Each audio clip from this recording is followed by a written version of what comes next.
Yeah.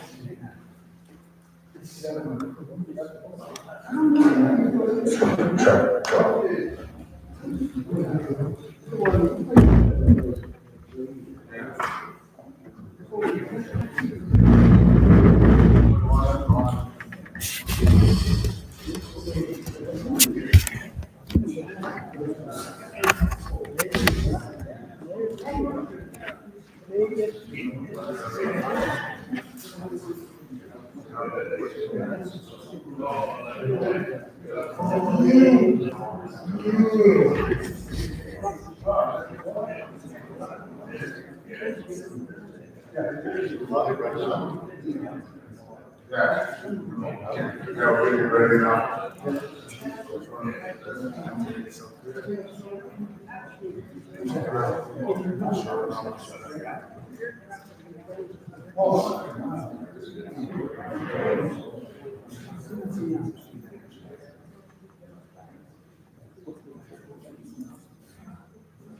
Okay, well, I'm gonna get going pretty soon here, next minute or so.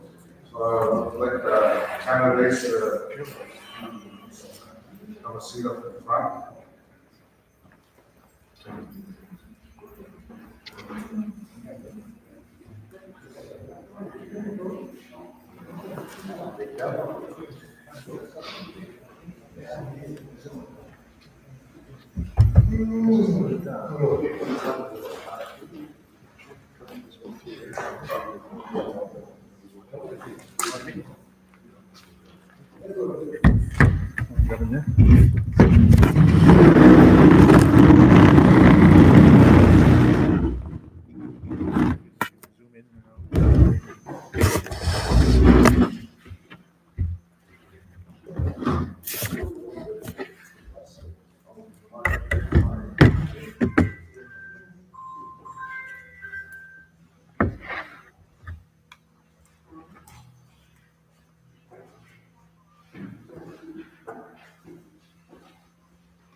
Okay, good afternoon, ladies and gentlemen.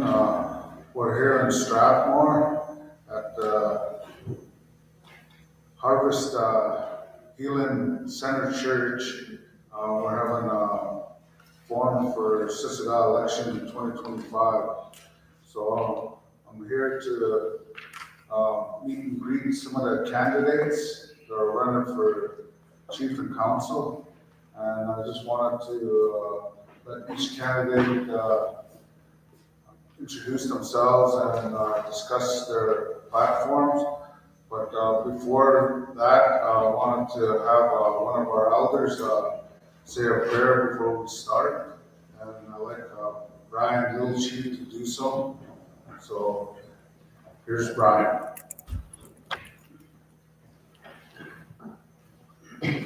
Okay. Good afternoon. I just wanted to say that time to elect our leaders. And most people that are running, you gotta remember it's not about you. It's about the people that you're gonna put ideas and all these things to better their lives. That's what you're going to. I wanted to mention that this afternoon, my relative,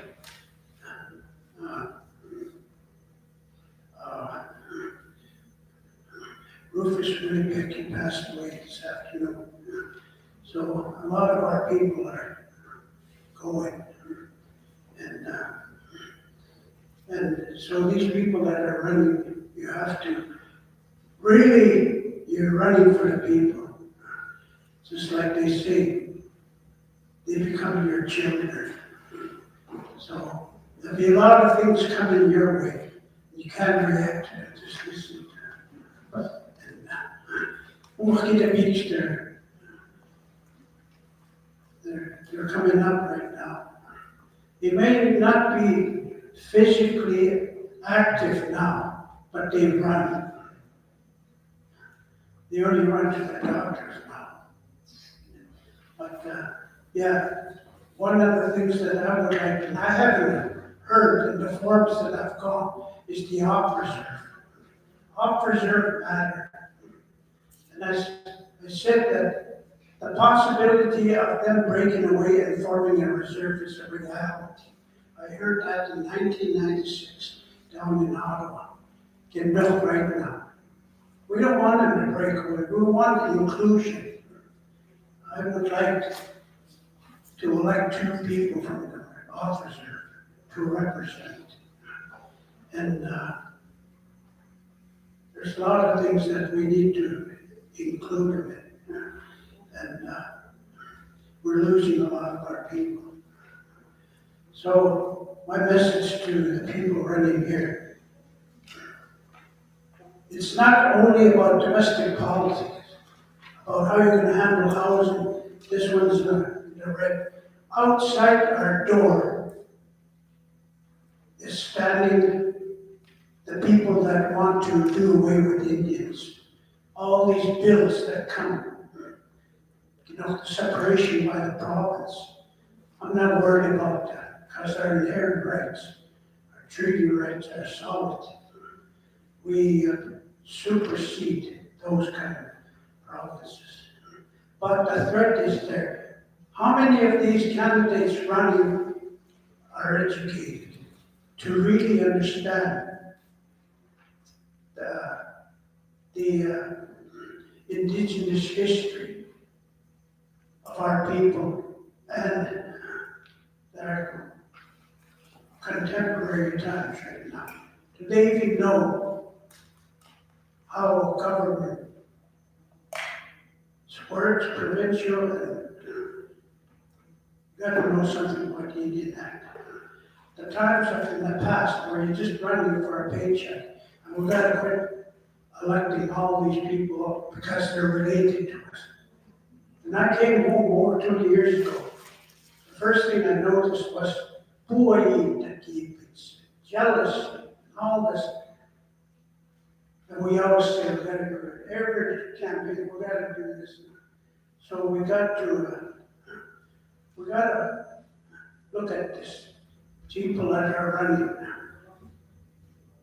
Discrimination is really bad. When I came home, I had good ideas, I had things, but people don't like me. Because I'm the kind of person that will ruffle your feathers. Not to hurt you, but to make a point. And so they look at the personality and then they're blind to what you're coming out of your mouth. There's some good, that's the thing. So we gotta quit correcting our people on relationship and start thinking about what that means. We always hear what that means. So, anyways, I wanted to pray for I will not be not do so. I was bad to be what I will not eat big stars ball to spend not eat death I have to stretch. Oh, get you needs you but just a quick and cut cooks in me. I was supposed that I not eat pigs. I know what did not. No good, look up as kita ni matsuka. Oh, look up a stroke is in and state a baby and the motion have stop pigs. I and the say convictions that I because that's Kimma oh, keys bad to be about Ska 6. I hook it as ich that here, what that takes Siksika. I hook it, yeah, and this door stand was that keys is you got this Siksika. Mag is the potex, das mag ook die dood is, wat is dat die dood is, iemand doet zo iets bij te bepalen. Ai kaikki matapi Siksika simuatsen nan lukuusin naaniksi. Ani jästä katatiksi tei kimman jokin nan katas kita pepi sawak. Ani jatsuika kimman jokin nan. Kiva käynyt kapa. Ammakkaan niissä on kaikkea kiitä on. Ako kitas puhuu jokuisiksi. Puhpapiipiksi. Kimman tuossa päätä kyllä käy. Eli siinä nimittäiksi. Ikki näitä tuossa on kenipyksi. Keniksi siksi käikuvaksi. No kattaa kossia ja topia täskylikin. Ai kapsia oikein. Ai kimman tuossa päätä kyllä käy. Kimman tuossa. Okay, thank you, Brian, for the prayer. I wanted to start off by, I guess, introducing each candidate. Then they can come and introduce themselves and talk about their platform and what their goals are for the nation. And after that, I guess we'll dive into a question period. We'll have a break before that though, and then we can ask questions, and I know that we need to answer some tough issue questions, so we can bring up questions that the people that are here, they can ask us, and I know there'll probably be some more people showing up probably late. So I'll start off with Ron, I guess. Oh, He cool. can introduce himself. How many minutes I got? Last time I had 2 minutes. You can have about 15 to 20 minutes. Okay. Siksika. Chiamo Idan Chikitok. Ron Meneheads. Today, there's many issues and problems that we're facing right now. And there are federal, provincial issues coming on the table. We need to have a really good, strong leadership. But what we need to do is work with the people.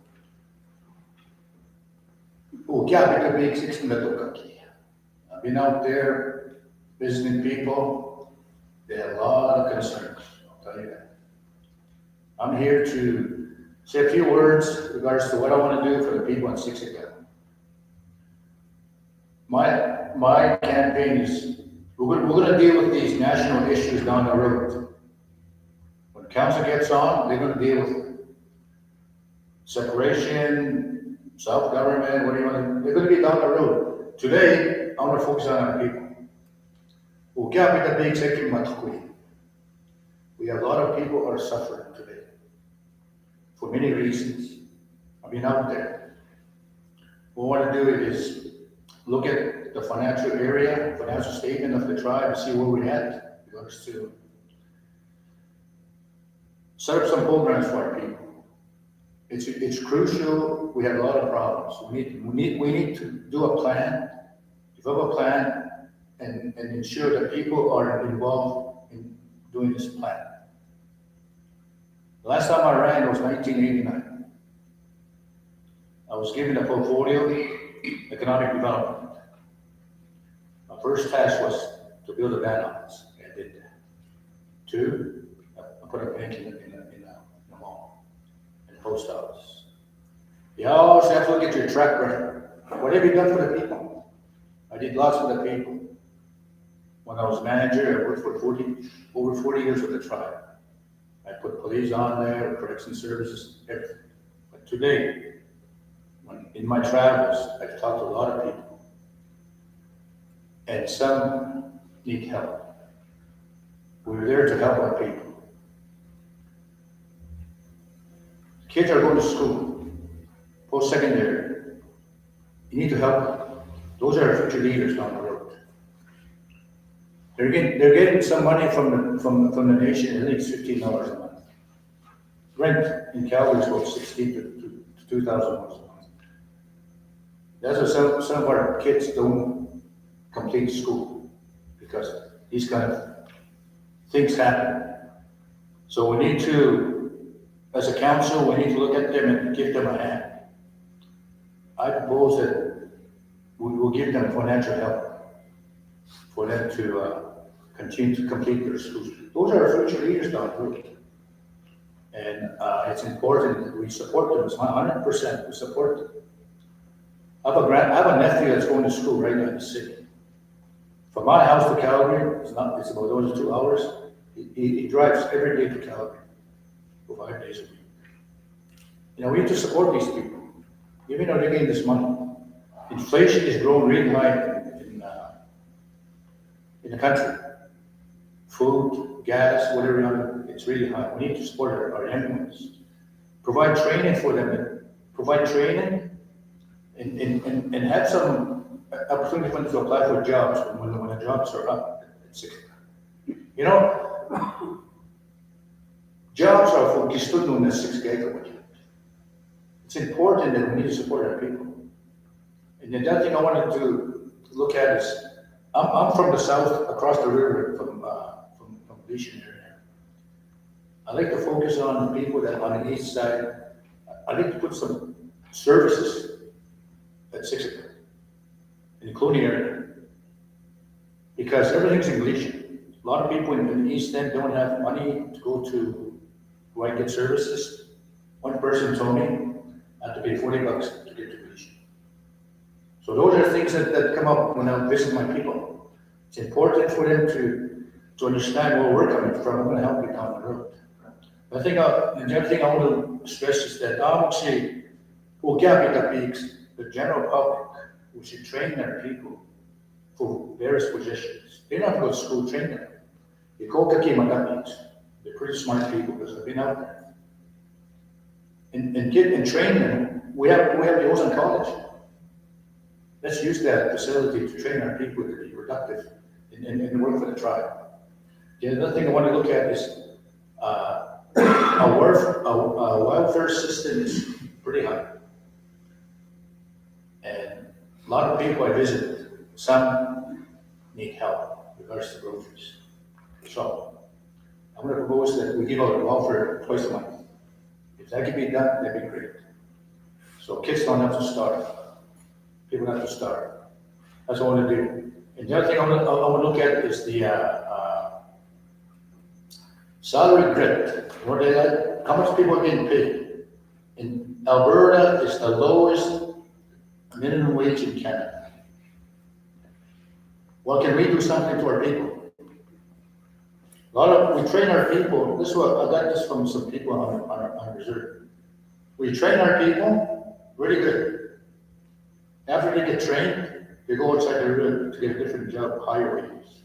What can we do? What can we pay our people according to their credentials? We never do that. Somebody come from the outside the reserve, they get more money than our people. That's not right. So I want to focus on that because it's important. The other one is, makita pigs. I go na 1 check a month. You get 1 check. I'd like to propose to council to give them something during the middle of the month. I went to visit one elder that told me my grandkids come to my house and they eat at my groceries. It says it's okay, they're my grandkids. So we need to find ways to help them because like somebody mentioned, our elders are leaving us left and right. So we need to focus that. And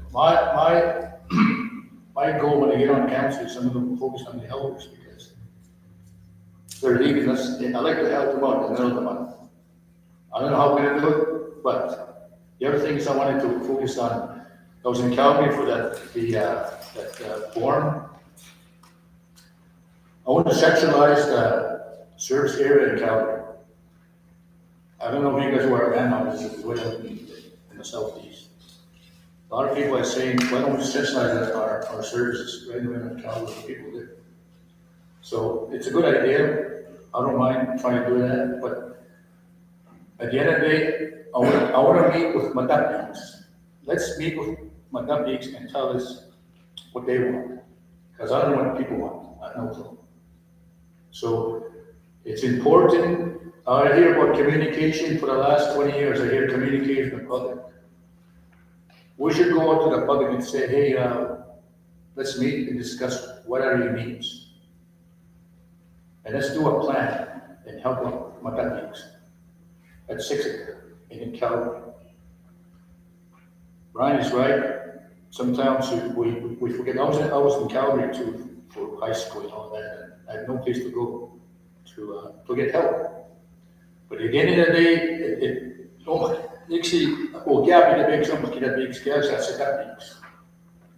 going to be able to spoon us. Seniors, general public, and young ones, it's very important to help them out. And the other thing, stay with a kid sequels. A kid says it's a bad piece.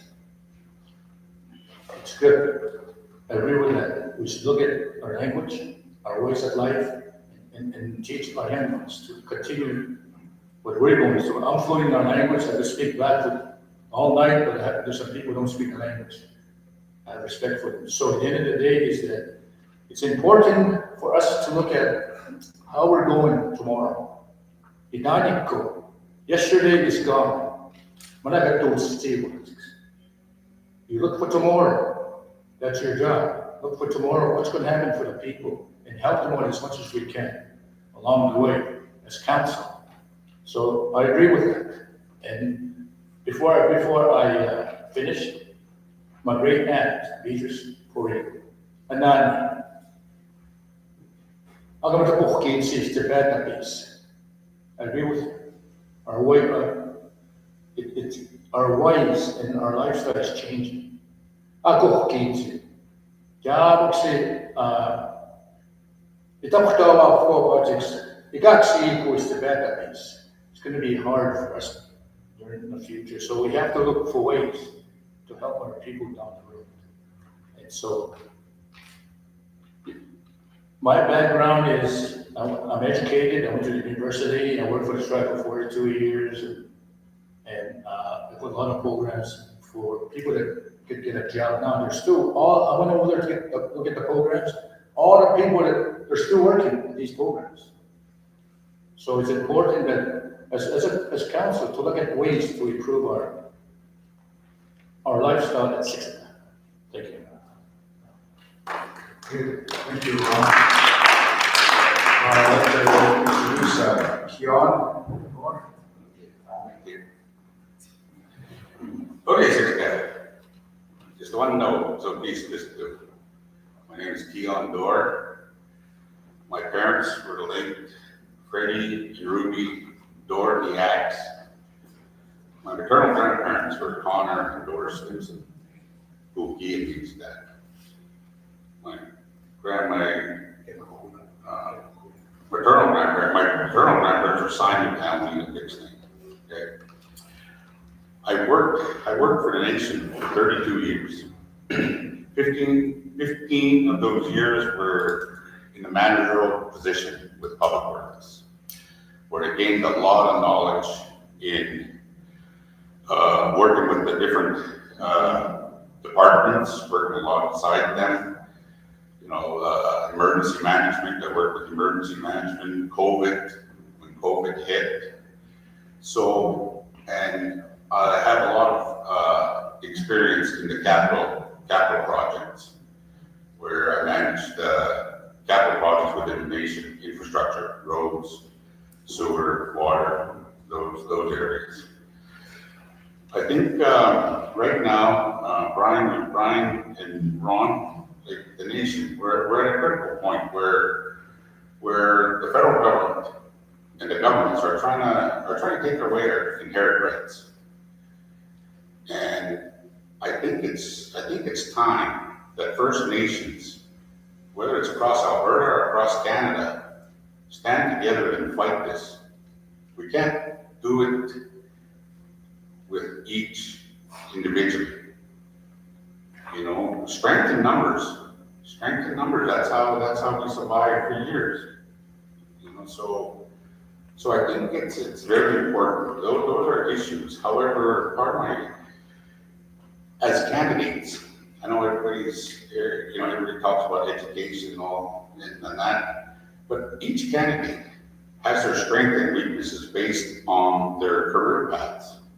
some are very knowledgeable in health, some are very knowledgeable in family services, in the politics of the government issues. You know, for me, my career path was through trades and service industry.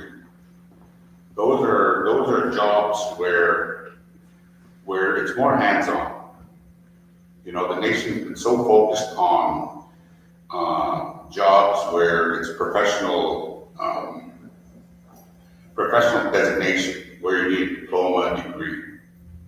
However, one part of the nation that's being forgotten is the trades and service industry. These are people, I refer to them as the working poor. They are working jobs in which they can barely survive. You know, it's always, they don't require jobs, these are specialized jobs, specialized positions, like a grader operator, garbage truck driver, you know, cook, custodians, building maintenance. All these positions are very important, but their wages haven't been really looked at or overlooked for years. Back when I was a manager for public works, you know, so that's something that I think the nation really needs to look at. You know, people look at, I'll use a garbage truck driver, for example. Somebody not familiar with that looks at it and say, well, all they do is drive around and pick up garbage. Well, no, they don't. You know, they work with heavy equipment that's a risk to their lives. They're picking up biohazard material. You know, there's some infestation and whatnot, and they're dealing with all that. So it's a risk to them. It's not just a simple job as, you know, I told this to somebody, I said, you know what? If these trades and service providers stepped away from your jobs for 2 or 3 days, the nation would essentially come to a halt. You know, you wouldn't have anybody picking up garbage, you wouldn't have cooks, you wouldn't have people cleaning buildings. So they're very important positions within the nation that I feel needs to be addressed. The other part of my platform is, oh, let me put on my glasses, is the nation. We need to build a government that fosters, you know, complete financial transparency to our people. We work for our people, so they have a right to know what their leadership is doing, where they're spending their money. You know, and that needs to happen. It creates a more healthier community, peace of mind for our people as to what leadership is doing. You know, we also need to put checks and balances. I'd like to, checks and balances as to what our leaders do. Who monitors? I mean, how can we don't know what, if a council we don't feel are doing anything right, how do we address that? There's no way people can do that. You know, so you need to put checks and balances. You look at the outside. You look at the outside government. They have their government that runs the like Calgary. Calgary has their council, right?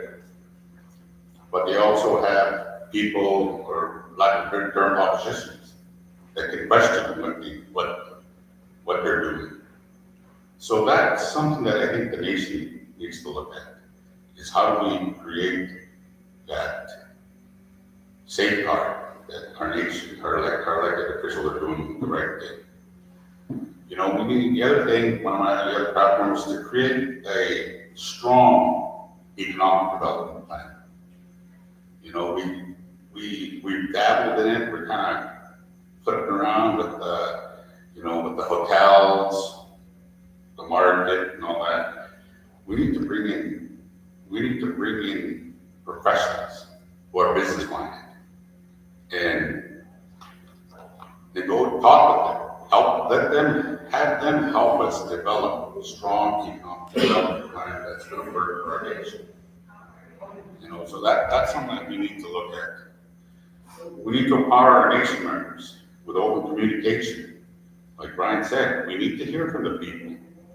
You know, I'm looking at these platforms, and there's a lot of people that have ideas on what they want to do with the youth, the elders, and all that.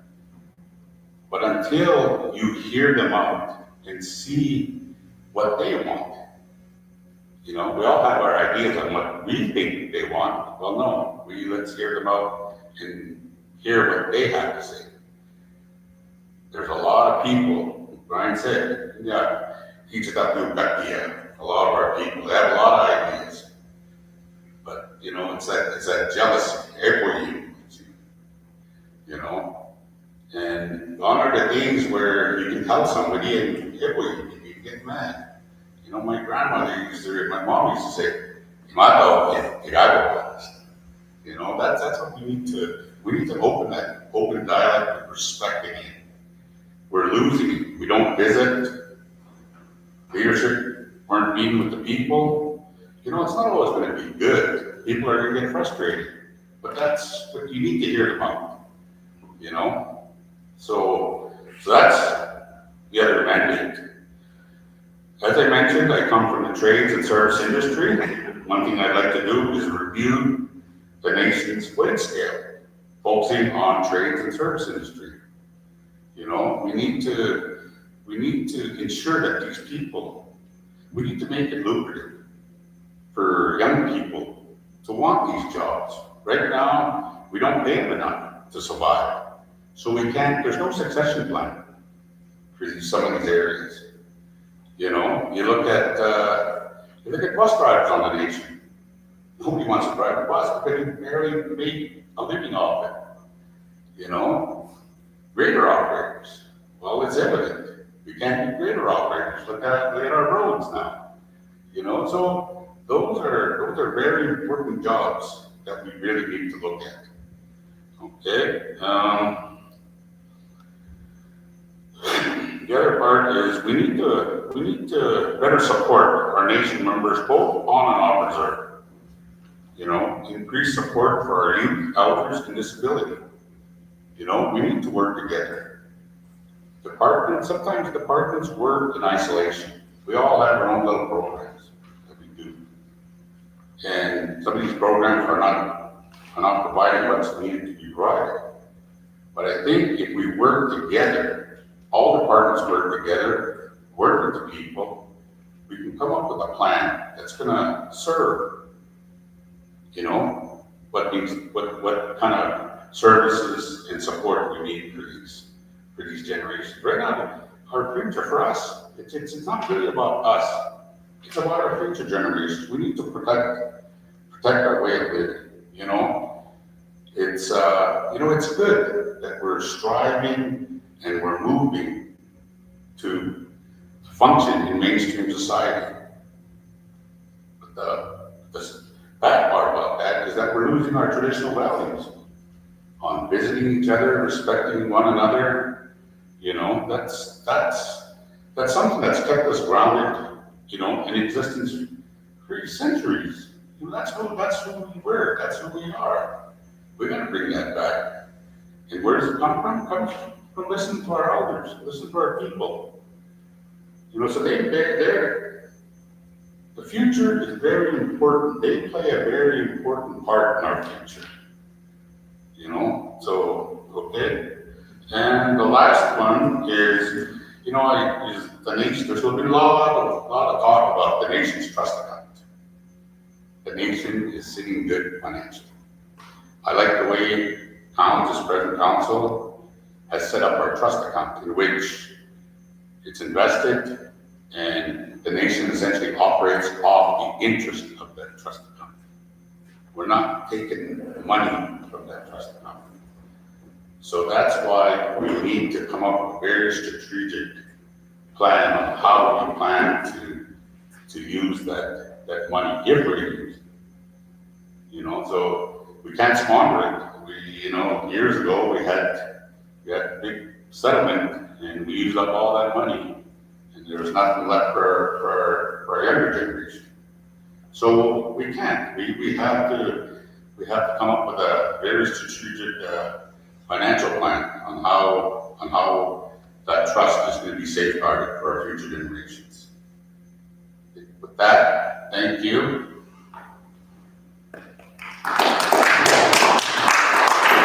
John. I'd like to introduce Paul Mountain.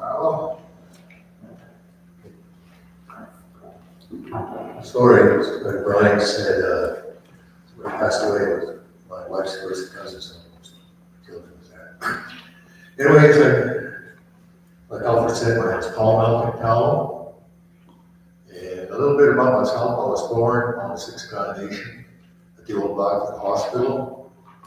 And my parents were in Akukats. My dad was in Siksika Peter Peaks, and my mom was in Mount Gold Peak. So from there, I learned the values of compassion, because they were really humble people, really compassionate people. And that's one thing I noticed that's missing from governance, is that we are being dealt with, we're being treated like we're a corporation. And we're not a corporation. And the council chambers are being treated like a corporate boardroom. It's not. It's supposed to be there for the people who are serving the people. I know that in this day and age, with finances that we have, and we do have a lot of finances. We do. You know, we're pretty much a well-off nation right now. So we need good financial strategies to ensure that we don't blow it all. As I know that in successful in the bigs, the Asina, the Muscochis, they were rich. It's all gone now. If you drive to the Muscochis, you'll see a car dealership, no car dealership there. Of course, it's empty because they all blew our money. So that's something we have to be cognizant of, is that our finances are not finite. So having said that, I think Siksika's governance. Sorry, I'm checking on this to make sure I'm not going off on a tangent. But the governance of Siksika Nation must be based on the will of the people. How are we going to do that? Everybody's talking about communication, accountability. You hear that every election cycle, but nobody actually does it. This past council, we don't know what they were doing. Whether they're doing a good job, maybe they were. Whether they were hiding something, I don't know. They weren't telling people what was going on. You have to let people know. So how are you going to do that? Well, there's a lot of media that's at their disposal. It's at our disposal. Well, like right now, he's running something on YouTube. We have all these other social media. We have Facebook, everybody's favorite, Facebook.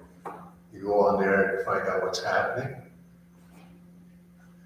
And it has to be two-way. It can't be just one way.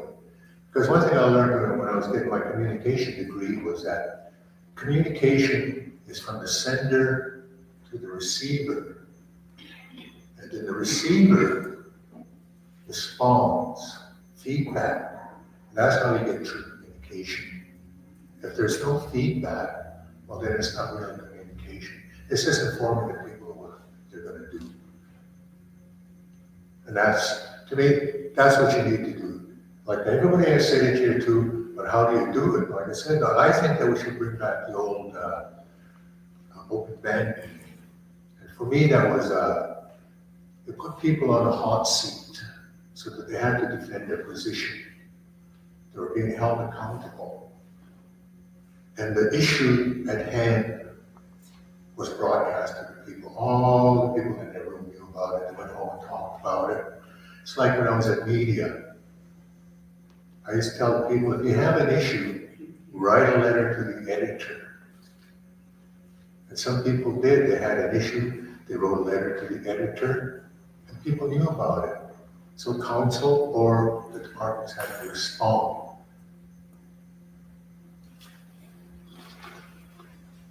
And what overall governance strategy? I think we should start off whoever is in council should start off by consulting the people. Maybe have one big strategic planning session and invite all the people on the res to give their input. I know this was tried in the past, and as somebody mentioned, the urban people were excluded from that. We weren't invited. But me and Brian and Hayden and Erwin and the late, what's his name? It's the guys that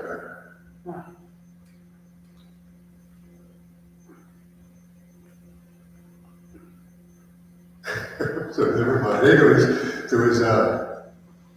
there were 5 of us. Oh, and Uncle Matthew went down there. There was this strategic planning session going on. So we walked in there and we sat down at our own table and we told them why we're here.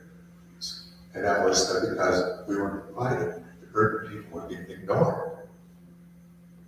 So that was pretty cool. Oh, Jeff LaFrance, yeah, that's his name was us. And Erwin said, well, the Melting Devil boys are on their way going down to take on the Siksika Nation. And Jeff said, yeah, me too, I'm adopted. So anyways, that's what I'm saying, a strategic plan that's going to include everybody. And it's going to talk about all the different aspects of the nation. Housing, I know we have money, we have lots of money, we can spend a few million on some houses. And for off reserve, yeah, we should be able to deal with them too, because as I said, I left off reserve, but I knew what it was like to be ignored by the rest. You know, my uncle had to, there was no housing for off reserve. My uncle lived in Treaty 7 or Reiki housing, and he was an elder. So, and that strategic plan should include employment opportunities in Siksika. Because one thing that I've noticed that there's an extra level of bureaucracy. You have the managers, then you have the COO, and then you have council. Or then you have the band manager and then council. So you have all these different levels. We don't need a mid-level of bureaucracy. So those kind of jobs, they're often given to non-nation members. Yeah, there's a time when we need to hire people who have these skill levels and this education to fulfill some of those positions, because some of those positions are, and some of the matters that they deal with are pretty high end, and you have to really have a real good analytical mind to deal with them.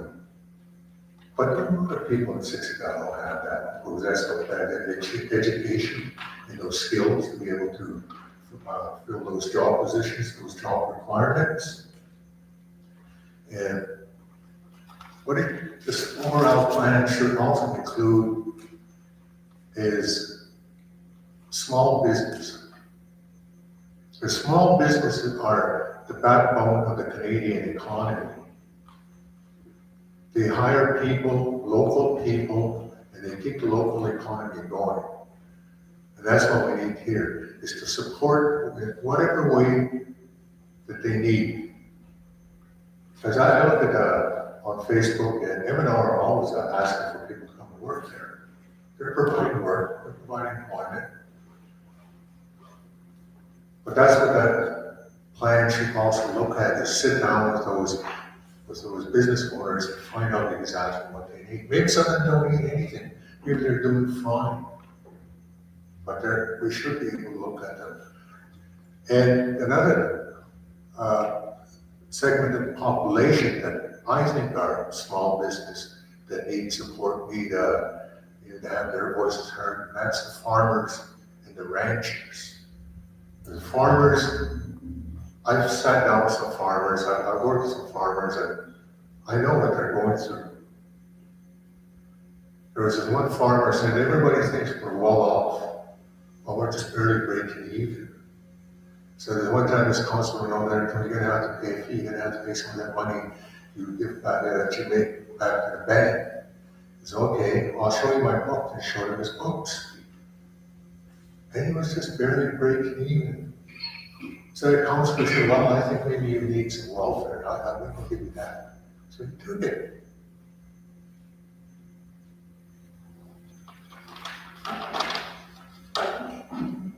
And as far as what I'm saying is that council needs to have their traditional values along with modern thinking, along with those modern analytical skills and working with the outside, because that's what's happening. There's a lot of companies, a lot of people want to work with Siksika. So we have to be able to deal with that.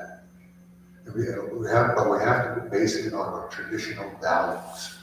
And one of those things is language. Because language is what makes us who we are.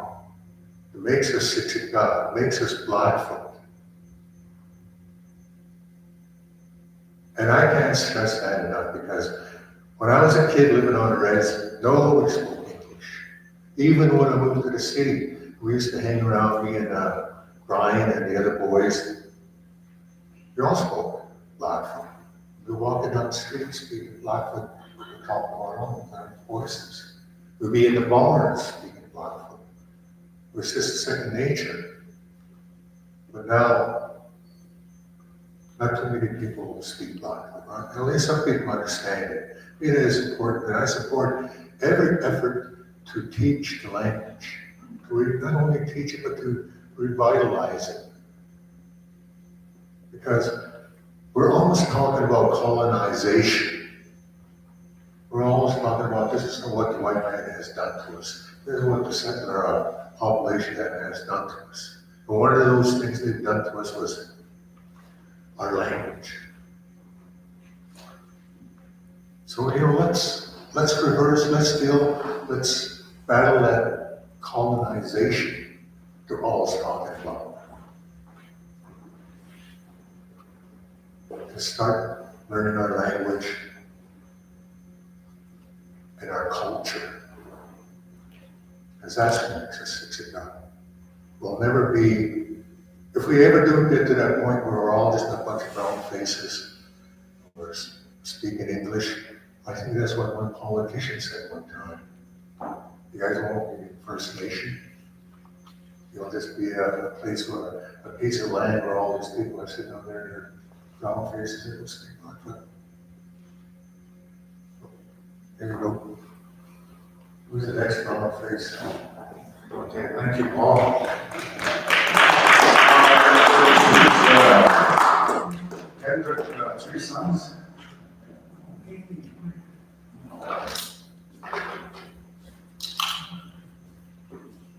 Don't mind me, I have to kind of go off my phone. But kailangan ko ito matapix. Ano ko, experience kinai. I'm running as a councilman for Siksika, and thank you, John, to all my fellow candidates here, Brian for the prayer, Brown to my peaks that are all here. Continue to much for me, still, it don't just be a bit of Blackfoot, so I may mix some Blackfoot into some of my speech, I guess, if that's what you want to call it. So don't mind me looking at my phone and communicating with you. First things first is I'd like to introduce who my family is. I come from the 3 sons, Yellowfly, Boy Chief, and Bad Boy family, because my grandmother, down my 3 sons, my grandfather, Max 3 sons, and Max, his mother's biopic, and her husband is Dick Bad Boy. That's who I got the name from. Siksika. And then on my dad's side, my grandfather's Kenneth Yellowfly, and my grandmother's Doris Yellowfly. And where the Boyties come from is my great-great-grandmother's Elsie Boytie. So, with further ado, I'll just move forward with my platform here, but I'll just be going back and forth with what I'm talking about. So first things first, I have a background in social work. So I have my master's in social work, but also graduated with my second year of my clinical studies in couple and family therapy. Right now I'm currently employed with Fraser Health, but I've worked on a nation for quite some time, and I also created a group club that was noticed by the Alberta Amateur Association Muay Thai, and our club was established so many years back. We were called Siksika Muay Thai, but I called it Siksika MK 3 Cents Muay Thai. And one of the main things, the reasons why I wanted to create that club is because I wanted to work with our people who were struggling with mental health issues, addiction, and I wanted to work with those forgotten ones, with those ones that were left behind. A lot of those ones that were not chosen in certain areas. Like I believe we have a lot of elite athletes on our nation. We have a lot of athletes, we have a lot of great hockey players, we have a lot of great basketball players. But I wanted to bring something different to the nation. When I heard my Prince Crew is an associate crew that was given to me by John and Mike Miles in Calgary. It took me about 10 years to attain that. But I did it for myself. But I also did it because I wanted to assist our people in a different way. Because I felt like a lot of our young people, it's easy to go out there, ACID, Otaki, a lot of that, those crystal meth, fentanyl, a lot of those drugs that were affecting their lives. And some that had come into Siksika Muay Thai, a lot of them wanted to basically wanted to fix and help themselves. I couldn't help them. They had to help themselves. They wanted to move forward. That's my belief as Siksika is each and every one of us have that ability to move forward. And I say collective as a social worker, not in that political realm, because I'm a social worker. I'm not going to claim to be a politician until I get into council. Until I get into that realm, I'm a social worker, but I'm also a clinical social worker. Now, one area I also look at is that we want to seek first and foremost, moving forward, we need to look at that transformation for Siksika by utilizing our cultural values as needs techniques, but also that collective movement. Transformation involves movement, right? I learned a lot from a lot of Kistua, right? How to speak Blackfoot. I'm not going to claim to know a lot about our treaty, but I'm researching. I'm researching what that's all about. I'm researching a lot about our Indian Act. When I go into, if you do choose me for council, I love research. It's going on as an eggway to bring in a prevention center in Old Cheese. I worked with IS in collaboration with IS, and they made it very difficult for me when I was doing a feasibility study because I had to gather a lot of data, a lot of information, work with Umixi, their elders, their people, establish reforms to bring in that prevention center, but we got it. But you know, one of the biggest things I found when working with Umixi is they like certain wording. They really prevent you from creating on our own nations. They really prevent you from wanting to move forward as a nation because they still want to keep us at bay. They want to keep us there. They don't want us to move forward. They don't want transformation to occur. They don't want transformation. They don't want our people to heal. They don't want our people to become that sovereign nation that we're still meant to be. They want to keep us at bay. So when I got that $4.6 million for them, that was a lot of hard work, 3.5 months of research, of connecting with the people, with Umixi, their people, but also to being able to just sit there and talk with my colleagues. That's what I'd love to do for our nation, is develop those feasibility studies, to bring in, a youth center, a multi-purpose youth center, but I also want to look at, and I was thinking about those knowledge centers where we're going to have our, to come in, to, our elders to come in, our knowledge people to come in and to teach our young. I still consider myself young, even though I'm 51. You still have somebody that speaks really good Blackfoot. You tell us, just try and speak what you're trying to do. So hopefully I'm not mumbling a little bit. But, you tell us, speak Blackfoot. Let me put it Siksika. So I'm trying, You tell us to speak it. For me, when I go into that political arena, I want to be able to know what it is to bring forth my ideologies, my ideals, what I can do to help our people, what I can do to assist our people so we can move together collectively. I'm not going to know it all the way there. I'm not going to know everything about being in that political arena, but I want to learn from these stewards and learn from because people who have been in there before, people who have gone through that process, people who have walked that road. Because it's going to be a new area for me. It's going to be a new area for me to learn, And, right now, Google saw Siksika if you go into that route, right? So I believe in that. But I also look at it and I see is I want to learn from the people that are in there, whoever you're going to elect, whether it be me or whoever else. Whoever you're going to elect, I'd love to learn off of them. I'd like to work, or love to work with them collectively. So at least there, I know on my part how I can be transparent, how I can show my debates that we can walk together, how I can communicate with my debates, but also I'm looking not be good, they're always preventing us from becoming much better. When I was working as a manager for Olson Community College, it's good to get cap funding for schooling because you're only given so much, and then when they give out to these universities or all these other big universities, elite universities, they get millions of dollars, but again, you only get so many millions, and yet our people can't even move forward with that.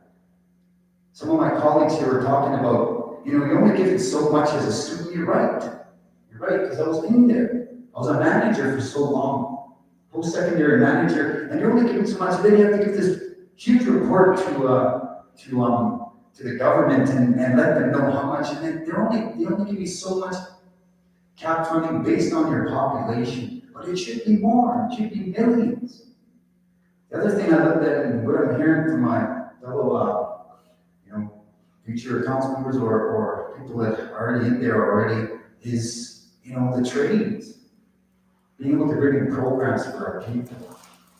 Because again, running as future council members, I'm still learning. I'd love to walk with these students. I'd like to know what that feels like again, because I've been off the nation for quite some time. To use the duck in the West, and I worked as a clinician again, and it's good to also see a lot of our members struggling with addictions and alcoholism, struggling with personal issues, mental health. I struggle with that. That's why I was in a bit of a hiatus when I waited for a while to work on myself. Doesn't mean I'm perfect. Doesn't mean I'm going to be perfect going into this political arena. But again, vote on November 19th and the 26th, and we have a bunch of good candidates here. We're all making an effort to move forward with Siksika. Yeah.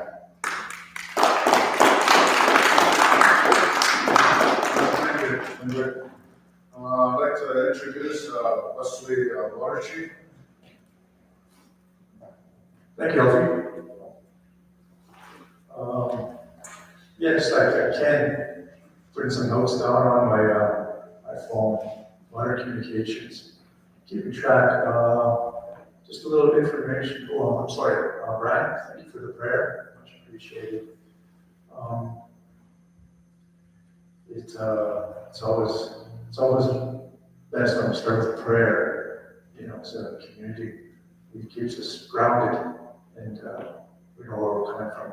Join us together in the community, and that we be humble and we be compassionate for our people. I'm going to keep referring to my notes here. I was writing some down, and I had a lot of ideas that I had. This is my fifth forum. And sometimes when you go to the forums, I see a lot of people saying, we've been traveling around together. May as well just jump in with me. But yeah, we go to these different forums. We forget that we told people, we want to keep repeating the same thing over. And then I know some of these guys are saying some of the same stuff I said, so I don't know. Yeah, but anyway, yeah, prayer is important. Before I enter the forums, I always say a prayer to myself, for myself, for strength. And I was taught that by my mother, Reverend Margaret Barchief.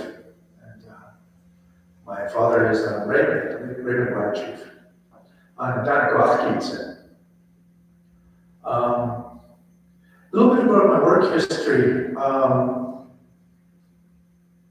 I have actually my education. We'll start with there. A little bit about my education history. When I first went back to school, I was working in Calgary for so many years, and I lived up in Calgary, so I understand some of the issues the nation members are having right now with the high cost of living, transportation, and I worked furniture delivery for about 7 years. I drove a delivery truck.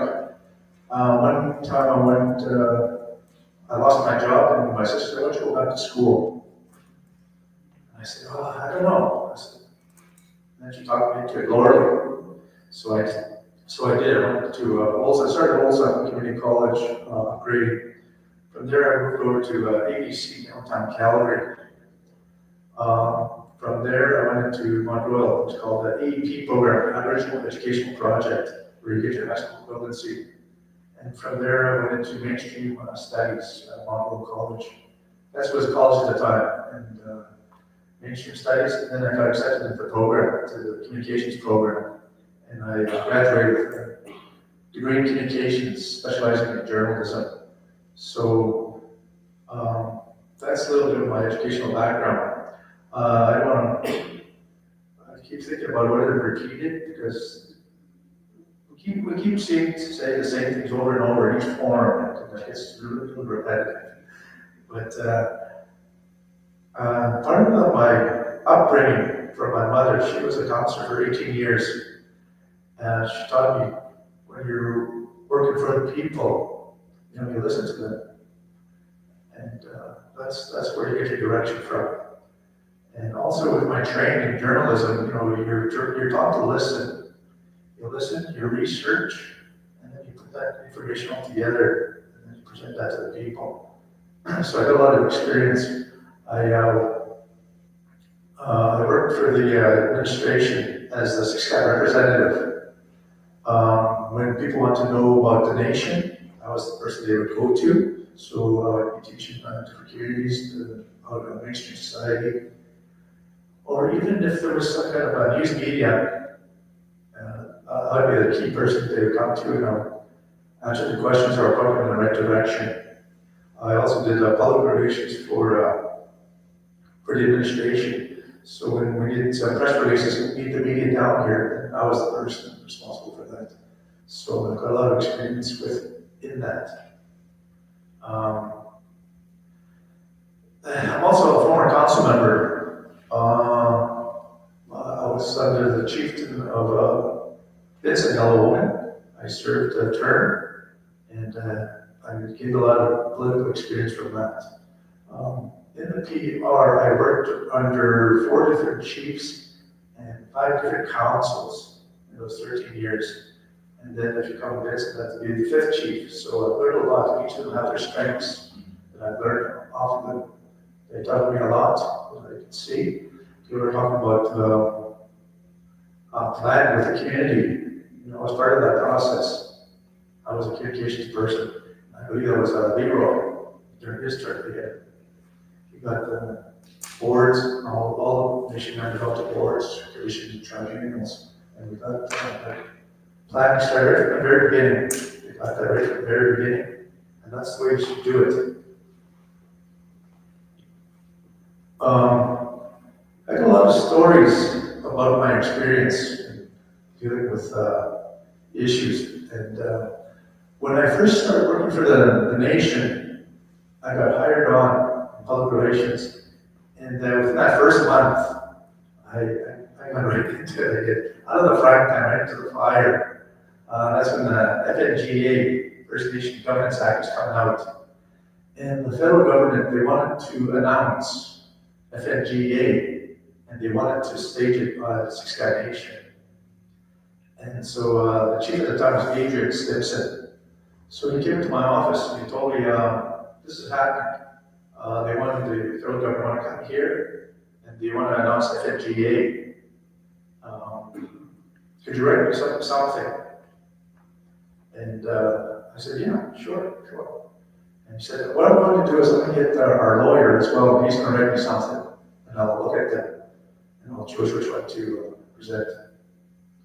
So I had a little time to work on that, and that's why it's important to, to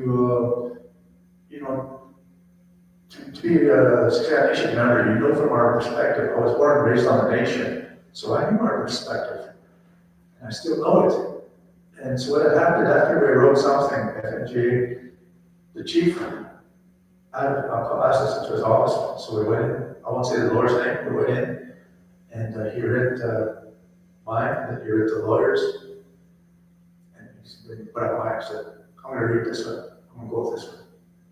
I said, good job. And he read that on national TV, and that went right around the world, our stance on Siksika Nation. So I got right into the political forum, right from the very beginning. That was, I won't see what year that was quite a while ago. So I want to say this, I don't necessarily like to, it's just like go bragging, when we go to forums, we talk a bit about ourselves. But that's part of the process. Part of the process here, that we have to let the people know we're capable of these positions that we're applying for. And so that's why I tell you these stories. Otherwise, I'll keep them to myself. We talk about if elected, and I told you about what past councils have done. And part of the problem that I saw with this last council was they didn't bring the people along in the planning process. You have to have the people involved right off the very beginning, or else they won't get involved. You can't have them come in on the third year and say, okay, what do you think? They're just going to ignore you. Because that's how I felt too. That's how I felt. If they invite me in the first year to say, Wesley, what do you think? I'm glad we did there. But that's not what happened. So towards the third year, they say, okay, what do you think? And they did some surveys and whatnot, but I don't think they were all that successful, because the people want to be part of the process right from the very beginning. They want to be involved. We all want to be involved. This is our nation. This is our life. These are our finances. It's not just the leadership's finances. And so I see, if I was to get in, using my background in communications, and that's what I'd be pushing for. Let's get people in there, part of the plan right from the very beginning. And then we do it the third year, we do an evaluation. A little more information. I'm a former youth chief. I work closely with our youth. When I was the youth chief, we invited different First Nations down to the reserve, and we got them involved with our youth. We had a conference youth forum. It was called a Monster Dance. This was before they had those big dances, on the video screen, and they filmed the conference and the dance. And got some really good responses from that. So, I'm also a former communications coordinator. I oversaw the newspapers, Siksika Nation newspaper and radio station. So I've got experience in that. And the reason why I'm saying that is, I was at another forum and people were saying, well, how do you work with the youth? How have you ever worked with the youth and whatnot? And again, my experience was working with the youth, because you mentioned that you work with them and you give them experience. so they succeed. And there was a youth student jobs. And what happened one time, I went on holidays. I went away for 2 weeks, and when I came back, all my youth were all gone. All the youth workers were gone. And I said, "Oh, where's everybody? What happened?" And he said, "Well, we all quit. The others gone." I said, "Well, what's going on?" Well, anyway, the person who took over from me to supervise them didn't know about mentorship, didn't know about working with the youth, and you got to be patient with them. You teach them, you show them, you understand their shortcomings. They're not professional workers right off the bat. Well, that's what this person didn't know, or apparently didn't know, because all my youth workers were all gone. There's 5 of them, they all were quit. And so that answers that question. I was thinking about. I have a lot of other experiences working with them as well. I think that one big chunk we keep missing around attending these forums is the youth. You know, we talk about a bunch of different issues, but we have to address the youth and their needs and their wants.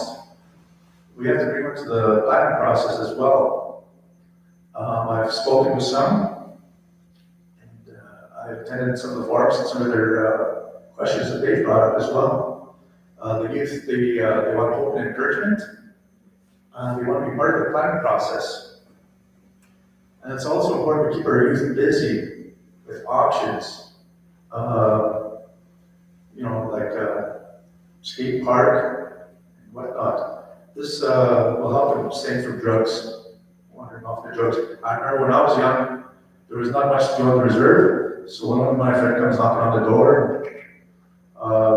Hey, I'm not allowed to go to a party. I just jump right out to the issue. It's some fun. I'm bored here. Where's home? So I understand where they're coming from. I mean, we've got to get more options for them and get some programs going as well. At another forum, I mentioned that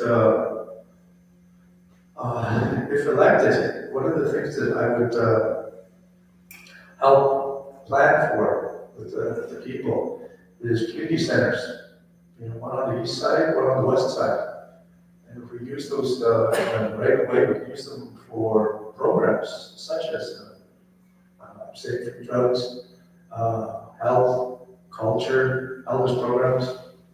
There's all these things that we can use them for. And but again, it's not up to me. It's not necessarily up to leadership. It's up to people, because we're just spokespersons here, and that'll be part of the planning process as well.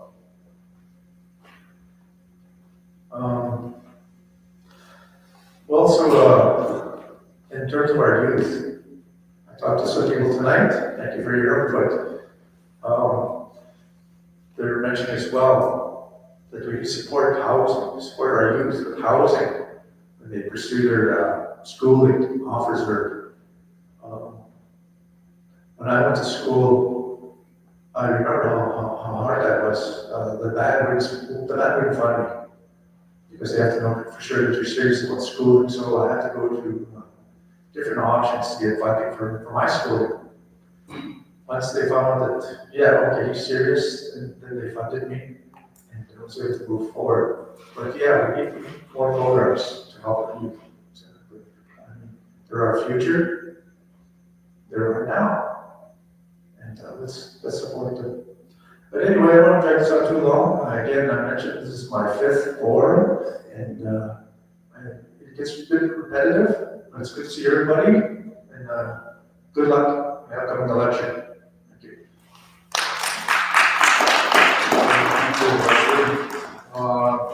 Next, councilor I'm going to introduce is Gordon Redcrow. Thank you. Thank you, Brian, for prayers and healthy for hosting. And thank you for saying Councilor Gordon Redcrow. You gave me some confidence. I'd like to share about my story, my resume, and what I've done in the community. I can openly say in public, I'm 52 years old. I've never drank in my life. I've never smoked in my life. I've never did recreational drugs in my life. What I have done is when I broke my fib tibia and my collarbone, and I took prescription drugs to heal. And my resume would be, I went to NAIT, I went to SAIT, I'm currently at Mount Royal University. I completed programs at NAIT and SAIT from business management, accounting, bookkeeping, web design, and graphic design. I'm also a black belt in Taekwondo. And what I did with that is I started my own business on the reserve, which is called a Siksika convenience store and gas bar. And then I just recently opened up a Siksika kitchen and arcade. And then I opened up my own Taekwondo gym. And so I thought that was important to the community because the youth wanted a place to go to hang out. So now they have an arcade, a retro arcade, and pool tables to go to, and a commercial kitchen to order food from. And because I broke my leg, I didn't start the Taekwondo program yet.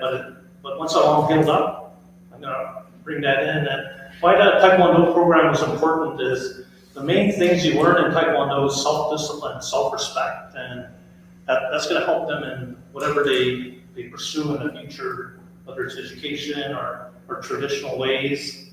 And one of the stuff I want to bring to the table with my learnings and stuff I learned in school was, I think it's important to start with Calgary. I want to fight for a chartered school that has bilingual learning. And if you don't understand what that is, a charter school is a public school where they teach Blackfoot. And there's 8 in Calgary right now. And it's all government funded, it's free tuition schools. And right now, if you go to Calgary, you're kind of stuck with mainstream, and you learn a little bit about what we learn in Siksika. Or you have to go to Chief Olson or the high school to learn our language, but this one is bilingual learning, and I'd like to work on that with the people. And how it benefits us as a community is in bilingual learning, the elders, they get to be involved with the school, they get to learn, teach the curriculum and create the curriculum. Whereas at the high school and elementary schools, you have to have a Bachelor of Education to be a part of that or to even be educated. If not, then they'll invite you as a cultural instructor part-time.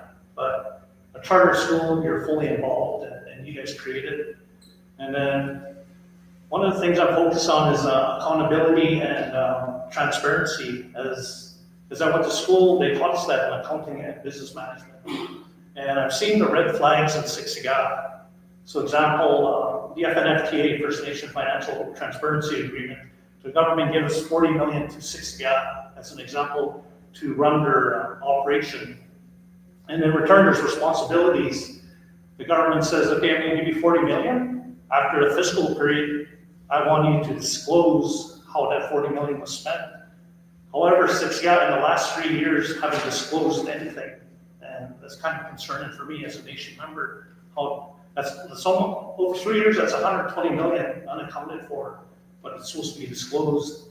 And then accountability and projects we had. So we spent $8 million on Siksika herbs 7 years ago. So Siksika herbs is supposed to be a medical marijuana dispensary where we produce and then we sell to like Shoppers Drug Mart, and we spent millions on that.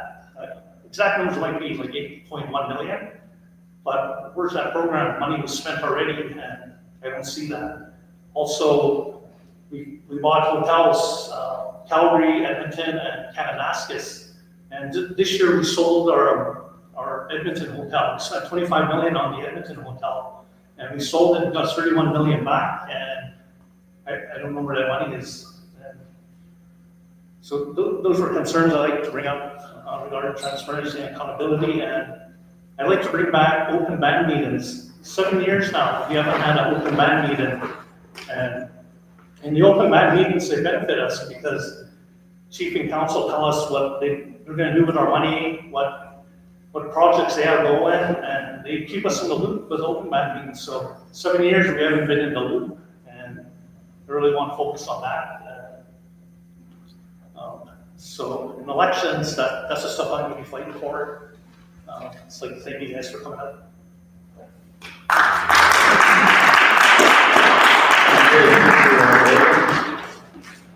This, the last one to come up there and speak. I want to introduce myself.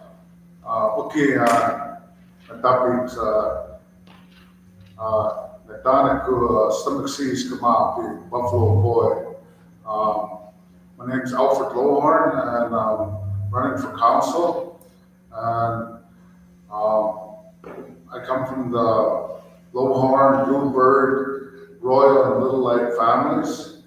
I wanted to talk about, I guess, my education and the reason why I'm running for council. The thing is that I graduated with multiple degrees in different fields, and the reason why I took these different degrees was to try to help our nation, and that was my main focus why I took multiple different degrees. I took economics so I could learn how the government operates their monetary and fiscal policies, and I learned about the banking system with some previous experience in being a financial advisor for Scotia Bank, and then went into development studies where I learned about what was keeping all these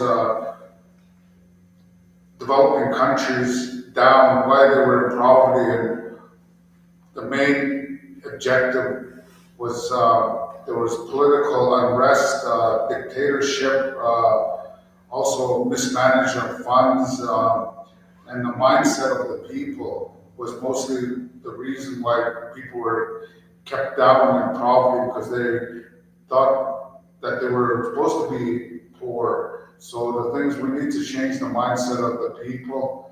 And then I went into international indigenous studies where I wanted to learn about all the issues that we were facing in a political, social, economic realm for indigenous people throughout the world. And I learned all these different countries and indigenous problems that they were facing. So I tied it together with business because I wanted to know the micro ways of how businesses operated and how we can do economic development. So that's my background. So I had 4 different degrees in different fields. And when I tied them together, it showed me a way of trying to come up with solutions for the reserve. And that's why I'm running for council, because I know that my education will help benefit the reserve. So enough about myself. The thing is that we need to be focusing on working as a team, as getting input from the community, from the youth, from the elders, from the adults in general. And the thing is that we need to get consultation and input from people that are on and off the reserve, because Brian, Little Chief, at another forum was stating that we need more representation from the people that are off the reserve, because they're not getting properly getting their input into what's going on with our funding, and they're being left out in the decision making as well. So we need everybody involved in this, and that includes the youth, where they have not too much of a say. They're trying to voice their opinions because they want other things like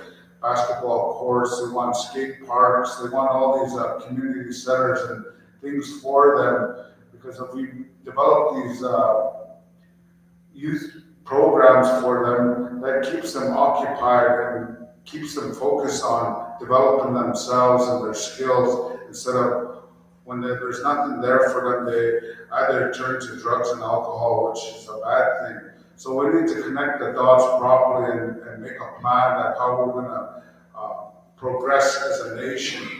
And the thing is that we need to make sure we have the people in their right mindset with their health care, because and the addictions. Because if we get all these people getting jobs and housing for them.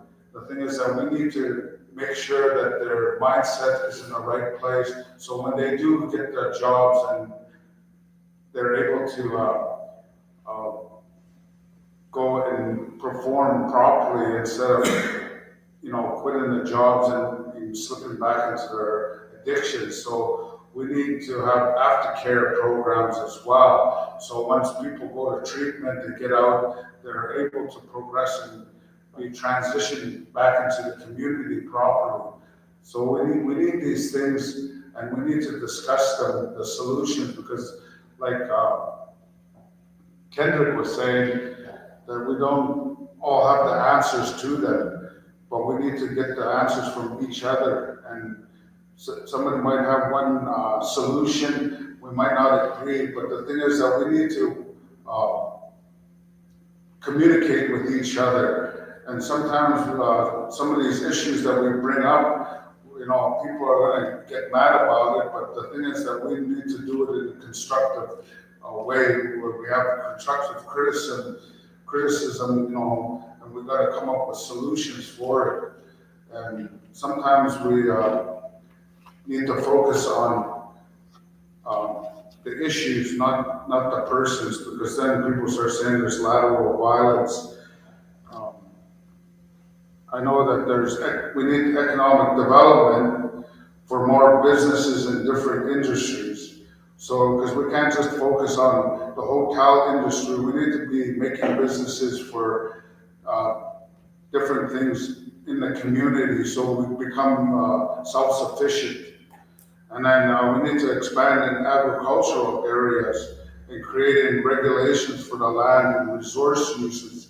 Because I had youth phoning me and telling me we should be having our growing our own food, our own agriculture, so we're able to supply food for the nation and the people, because people are hungry out there too as well. So the thing is that we need to do that, and then also we can supply the businesses with food production and generate revenue that way as well. So that was one idea youth brought to me as well. And then I've talked to elders, and they're telling that they're getting left out in elder groups, because only some of them are getting picked up and the rest don't know what's going on, because a lot of the elders, they don't use computers or the internet or Facebook or social media to even know what's going on there.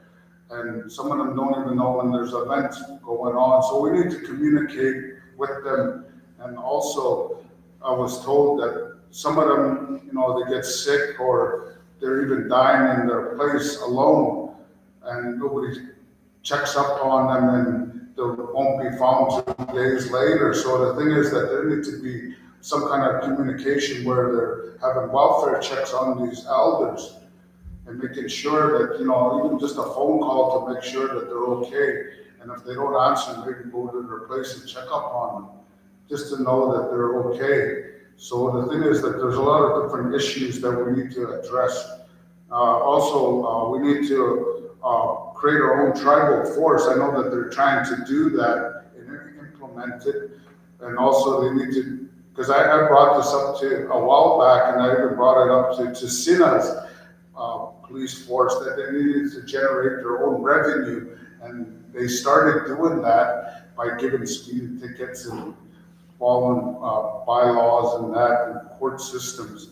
So we need to develop that even better, but we have to also incorporate sentencing circles with cultural values, and have the elders input in how we're going to be sentencing our people, and have our own, I guess, jail system on our reserve, because they have one down in Standoff and they're doing okay with it. But we need to have our own control of that, because a lot of the people that go into the criminal system, they get abused, and then they don't even have proper treatment for them, so they can come out in them as better people when they go into the correctional system. And then we need to address the opioid crisis, we need to come up with solutions on stopping the crime and also preventative measures so to stop the children from getting involved into it and warn them and tell them the consequences so they know by prevention.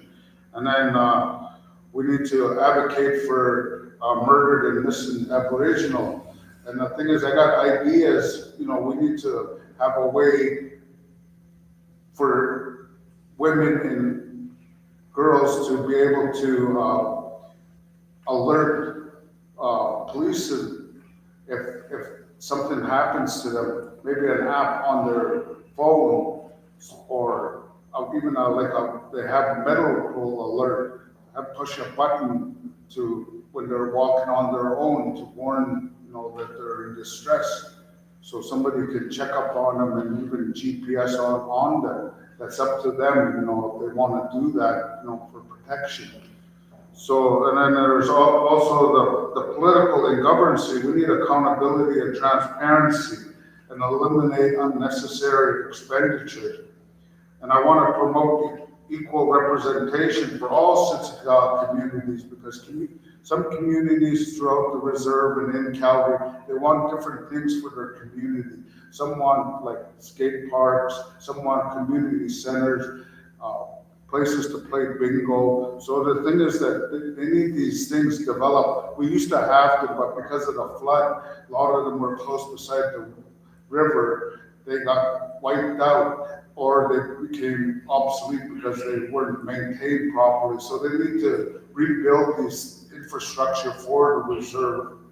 And then the infrastructure that is getting placed into that internet high speed, who's going to be benefiting from it? We need to ask these questions too, because are we going to have our Siksika town running it, or is it going to be outside companies that are going to be benefiting from it?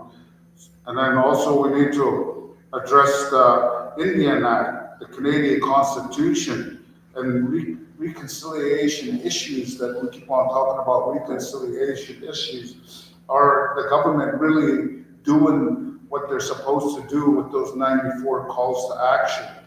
And I know there's only been a few of them addressed or implemented. So we need to do these. And then unfair government policies. We need to be fighting back against the government and speaking out against them because they're imposing things that we're not agreeing with. And the thing is that we're supposed to be a solvent nation. And then we need to do about health and wellness, improve all health care and social services for Siksika members, because some of them are not getting the proper amount of money that, like in Calgary, they get more than here on the reserve. And there's some discrimination there, and they call it the welfare wall, because I learned this in school too. And the thing is that we need equality to a certain extent, but they're telling us we need to change if we're going to get that equality. And the thing is that they're pushing us out of our governance, because we're supposed to govern ourselves and self-determination, but they're forcing us into their way of doing things, and they're more or less blackmailing us, the government. And that's wrong, because we should be operating in that, and we need to, educate the people.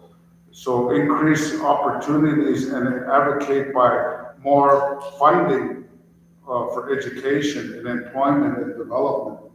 And I wanted to increase the scholarships and corporate sponsorships for these students, because we're not doing that for the reserve. I see it in other communities like the Blood Reserve. They have multiple scholarships. We only have maybe 3 or 4 at the most. So we need to do that. And the thing is, if you go with corporate sponsorship, you're able to get corporations to come in and sponsor students as long as they're wanting to go into their field and work for that company. They're willing to sponsor the students, and that would help alleviate some of the pressures when it comes to funding to the reserve. for funding. So, and then also we need to do cultural development and put Siksika values and ethics and morals that are needed to be taught to the youth. So we know how our culture was in the past, and we need to get back to that, because a lot of people don't have respect for each other anymore. They don't show the old ways that we used, the way I was grown up and taught, to respect your elders and to think of others. Because I remember when my dad was on chief and council and that, and when people would come, he would put them up and didn't care who they were, they would put them up and feed them and give them money, and that was the way that we were in the past. Now that we have powwows, now we're charging people to come and stay, and then people are reserving, camp space and even in the bleachers, and that wasn't the way that we were supposed to be. We're always think of the others first before ourselves. And that's the way we need to go back to. And then we need to incorporate more, expand our languages and traditional ways of knowing to the future generations, so we don't lose our culture and our identity as Siksika was. And then the environment, we gotta take care of our reserve, because right now I see a lot of garbage, pollution, noise pollution, semis driving by, and it's unsafe, that highway now that's going through the reserve. We're not benefiting from it, really, because the thing is that there's more traffic coming through here from outsiders than we're using it. Because there's semis that are having blowouts, tires sprayed all over. There's already been a couple of accidents with the semis on the 901.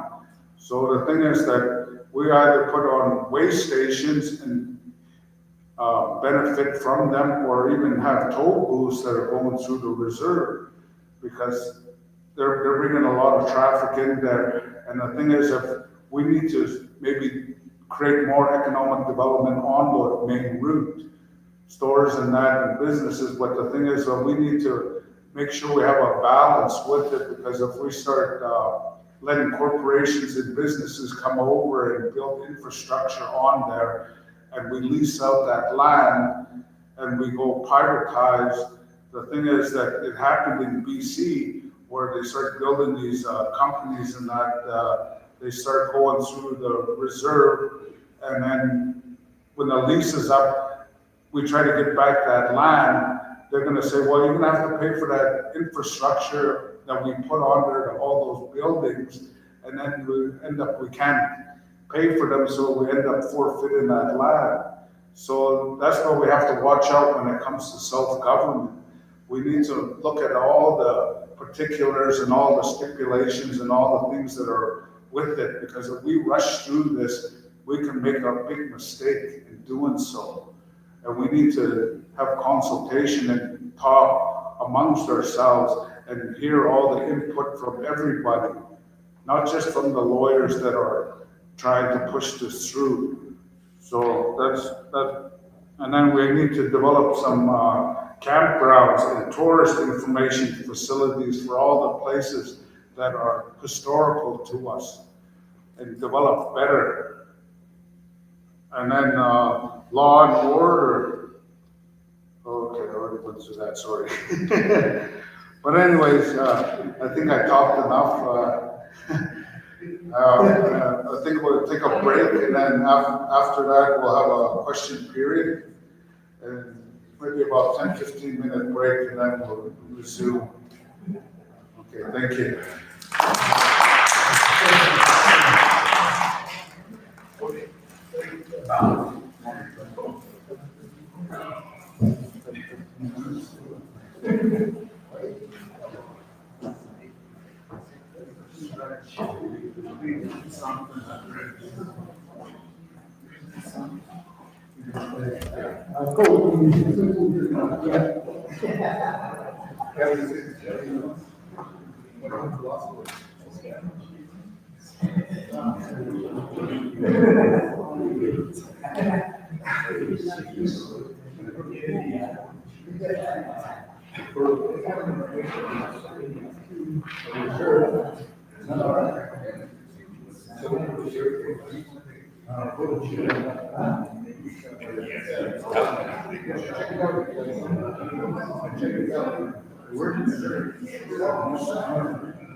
So they decided they were, that's why they're. I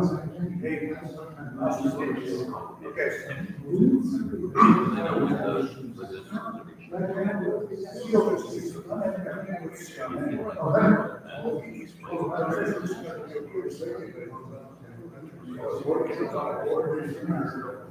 so we were involved.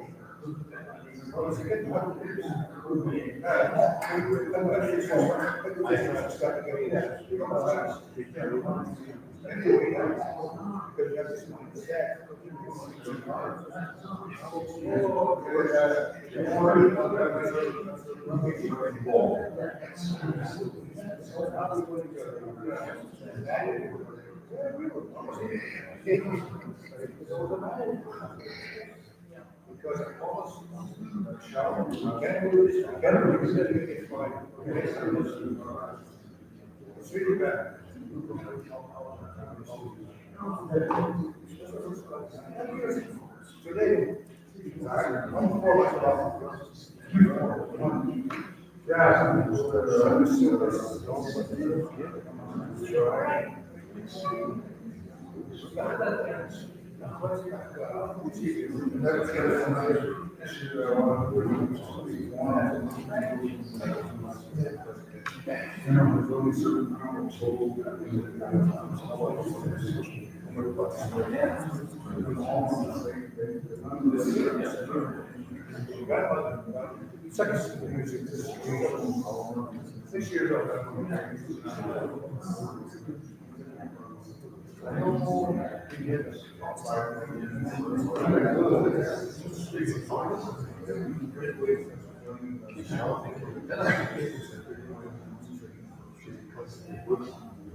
See, I think we're at a time where education makes you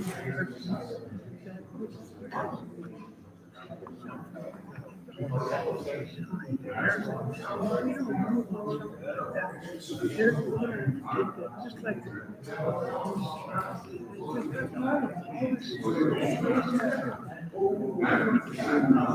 so we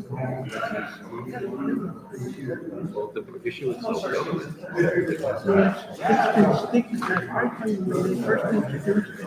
They didn't really explain it. They didn't hire a backwards speakers to monitor that thing. But we have to do something to counter that. Because right now, the devolution process, they want to get out of the union business, so they get to with all these bills, where are we to information bottles flying over our heads? Province, international winners, whatever we call it. Some of these are really look at these things and let them come. This is what's going to become coming down. So we need some sort of, whether you call it self-government, we need to have something and to be on our own, get away, get out of that union, strain it and keep what we can legislate into our own constitution. Oh, what did I give you? Brian, you see this one? Regarding reduction. Siksika Nation, the audit I was telling you about, No, not posted since 2021 to so today. it's against self-government. Redact, or what do they call it? Yeah. Redact. All right, I'll definitely read They up don't want to on expose. that. Yeah, Oh, Good reading. This is but nobody wants to fight. File names, I can't do it. Oh. But here it is. Yeah, thank you. Brian wanted to talk again because yeah. the self-government, there's the government's version, then there's our version. That's right. But here's the thing. When, Historical, how we ran things. that's right. But the thing is, when Ulrich signed the That's the government's. That's not ours. The Cape Breton. I can give you it. Well, you asking for it? It's not. Here's the funny thing: the MOU isn't private. It's on the internet. It talks about the government website, but the actual document, it's public. But we're not. The negotiations are private. So that's the thing. So I can give you it. Do you want to give me your email later? Yeah, I can do it here. Yeah, we'll get that another page.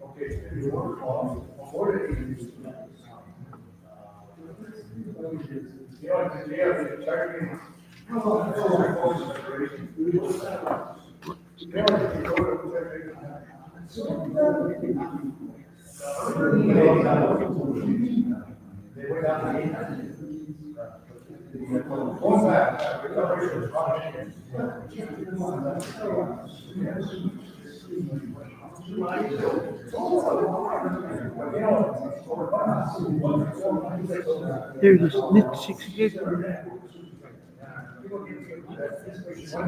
That's very good. I am black. They were telling the time the spirit came to me 3 times to teach me Latin.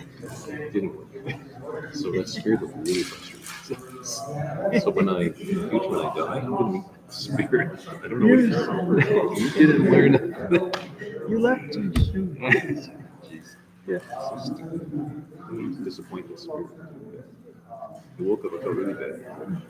An idiot. See that? Go fast. I've experienced it. When the animals come to manifest that they're humans, and they talk and they ancient language. I understand that, but when I'm not, so that's why you're gonna pray and that thing comes to you. But they talk to the ancient language, the 3 sisters. Yeah, they come out of the oxygen stories or things. They come out of the ancient language. But you understand that there's a word that they use,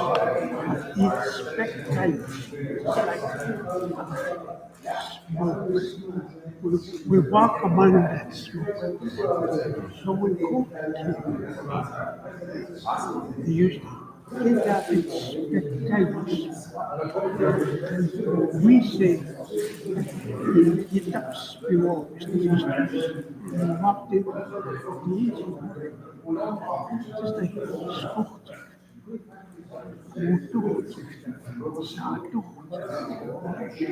So that's the amazing part. And we bastardize our own.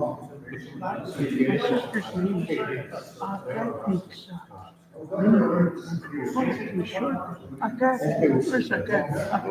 It's changes. Yeah, we bastardize our own. When do you think the ancient in religions When white people started? I do workshops, and I always look at okay, there's a cultural timeline, the contemporary time, and then break it into 3. I just come back from Edinburgh, how it was. This would not be good for this, how it was.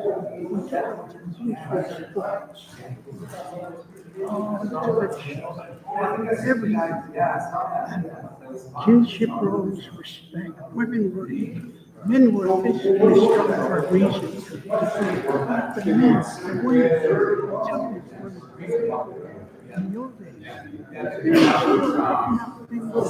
now we can and then that's why they were able to go off and poetry, give that so that knowledge was passed down. And children grew up. So that's where what happened? What happened was and everything started. They wanted the minerals, land, when we were in police, what did they do? So negative policies they created for residential schools because they realized that we're going to cut that thing.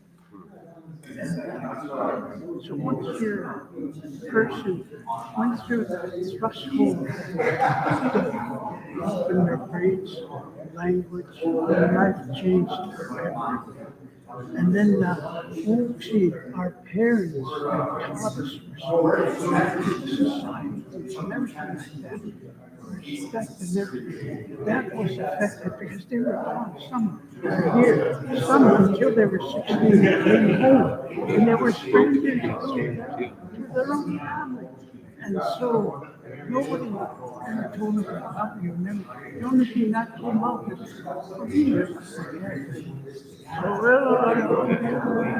and after that, what you knew, they loved you. So it went on to further damage. And the fact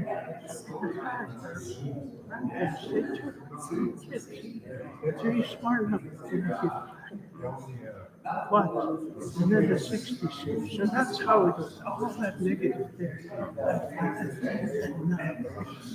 And our young people spiritual disconnect. These things. How it is now. But in order to do that, we have to talk to them. See, culturally, and look right now, for sometimes 30, 40 years. So when it did come back, they lost this. In the old days, they didn't want to join. Why? Because there's too much you have to bad ways of life. And then, what happened was they didn't use the responsibility. But now, because they don't speak with status. My mother said it was so crazy back then. At the last Sunday, she said there was someone brought in a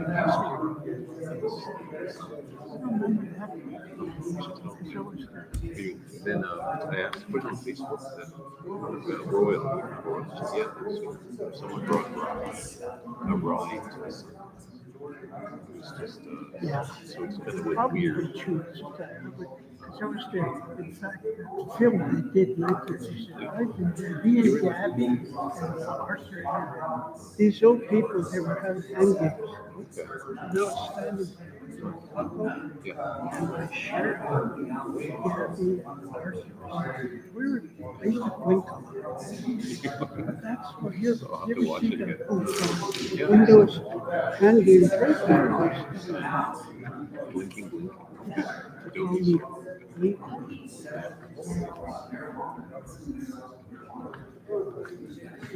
All right, I'll look at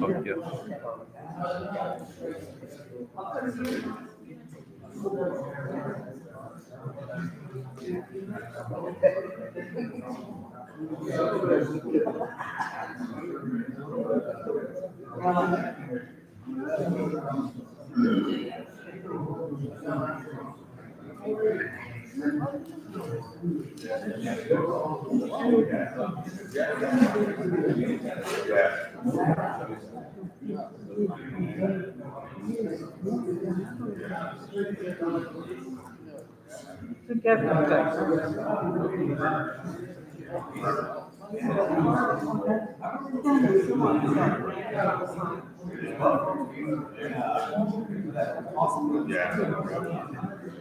That's important.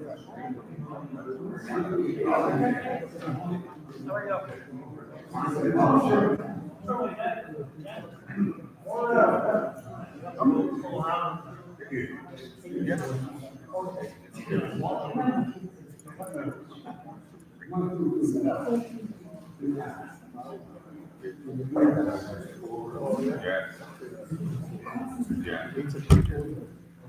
That's right. Little one.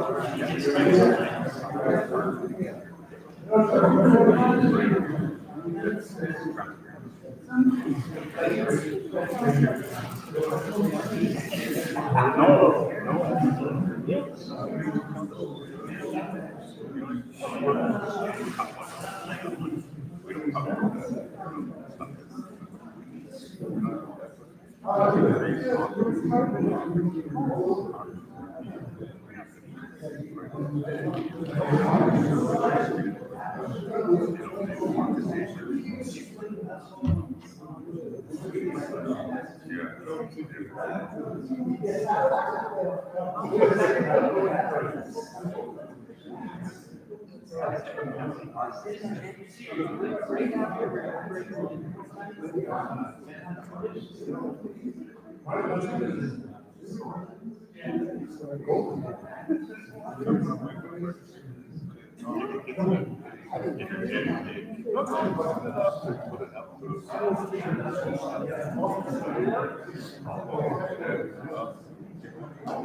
Monday.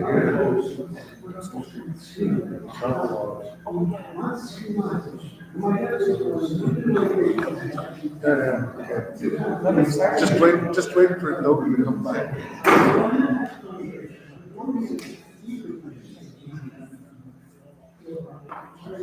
Check.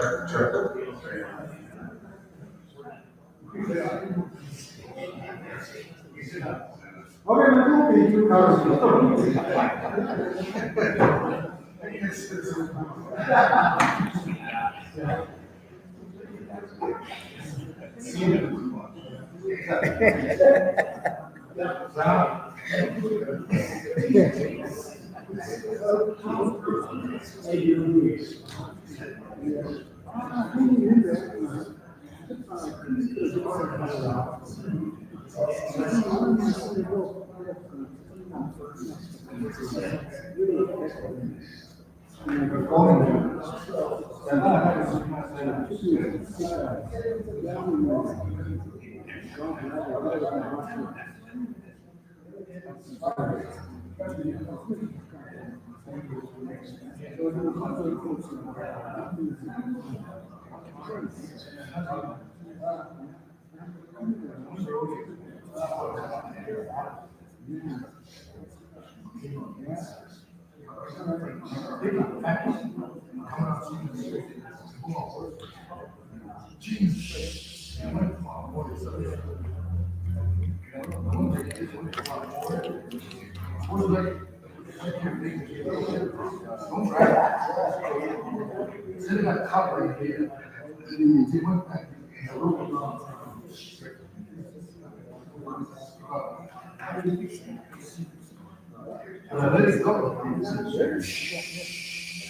I guess we're gonna get started again here.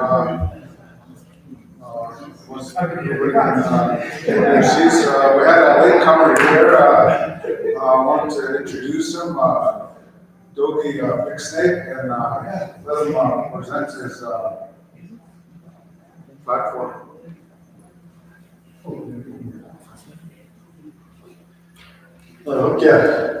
Good evening.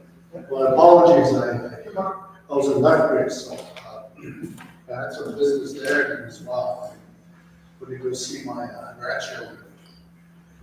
They dance, so chicken dancer and ladies fancy, so or little girls fancy. Glad I'm there to support them. Well, as you all know, my name is Dr. Dogi Big Snake, also known as Carly. So before I go on my platform, I just want to acknowledge Alfie for putting on this event tonight. And thank you. As well, I don't know if there was any blessing today, but I'd just like to thank the individual. Brian? Right on, Brian, thank you.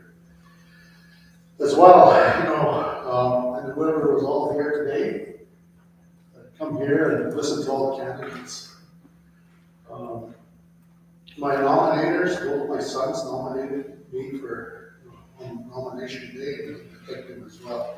And what's most important is that she's the backbone, and I really appreciate her support on what I'm doing today. So let's move on. I'll move on with my platform. So on November 26th, vote for me. Again.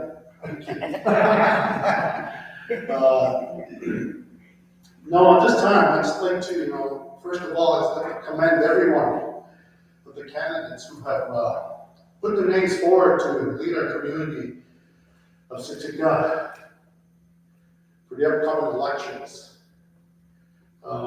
We all understand how important it is to have a strong voice that will represent our fellow members for the next 3 years.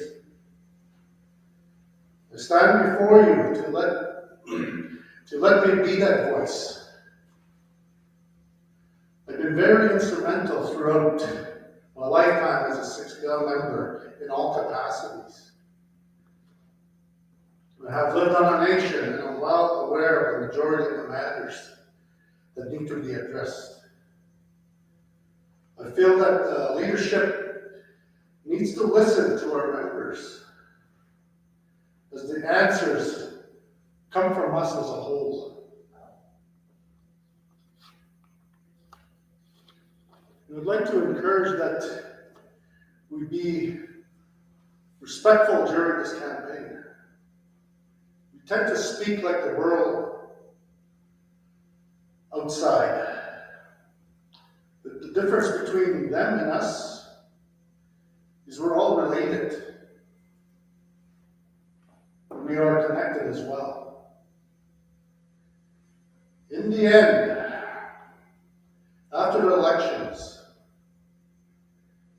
we all will live together and we'll all want what's best for our families and community. I want to continue to lead my people. One of the greatest concerns that I have are the amount of losses. In the month of July alone, we had 20 deaths. And that's very concerning. And how many of us were affected? We all were.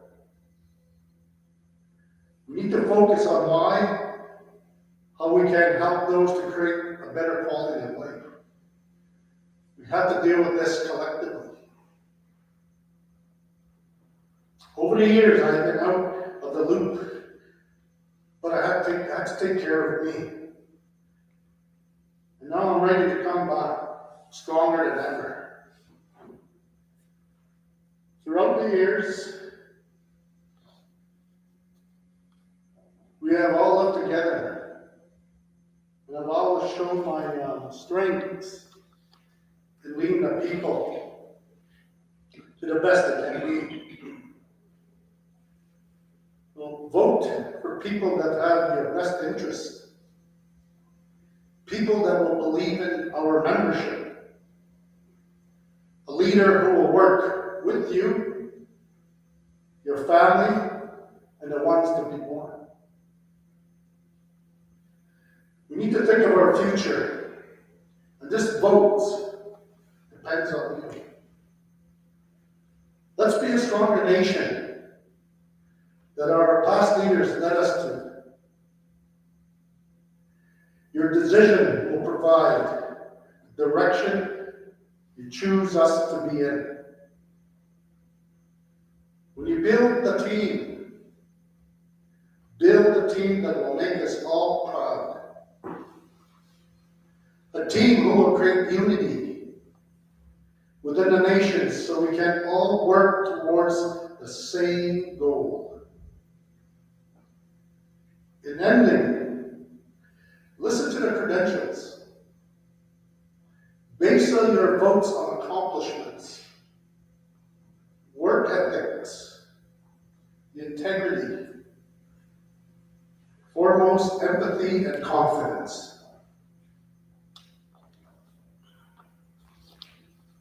You know, I'm a proud Siksika, and I've shown my ability to lead. With this, I ask you to vote Dogi Bixley for Siksika Council 2025.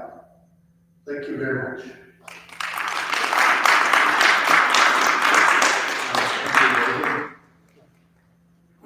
All right, just gonna open it up with a question period. But first, Brian, Little Chief wants to say something.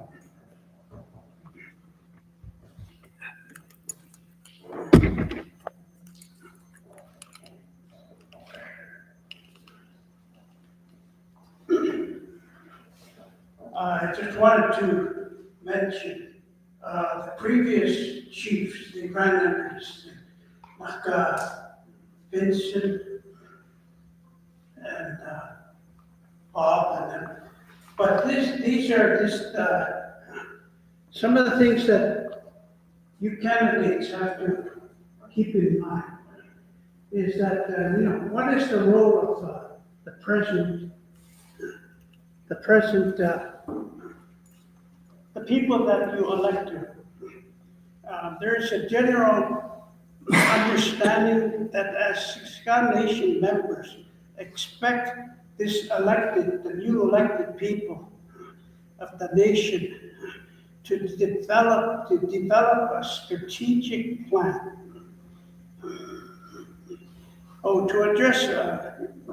Develop a strategic plan that follows the issues and challenges faced by the nation, and to facilitate a strategic plan that identifies the goal and objectives of the elected leaders over the course of the next 3 years. the federal government goes through that, so to speak. The provinces, they go through this. So this should be expected of these. And the goal should include the political. Now we have treaties that are in front of us, threatening our inherent rights. So that should be, and then the economic, we talk about economic development, all these, we have people that are experiencing trades, and then the social. Somebody mentioned the deaths as a result of addictions. So that's one there. And the culture.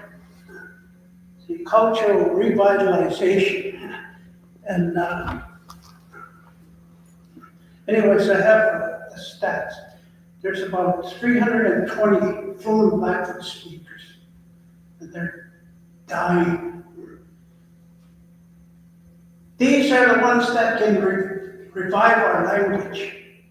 But the educated Indians in council, in our education system, they should be turning to these, but they're not using it because they're controlled by not be goods, funding wise and everything. They said, you have to have certification to teach that.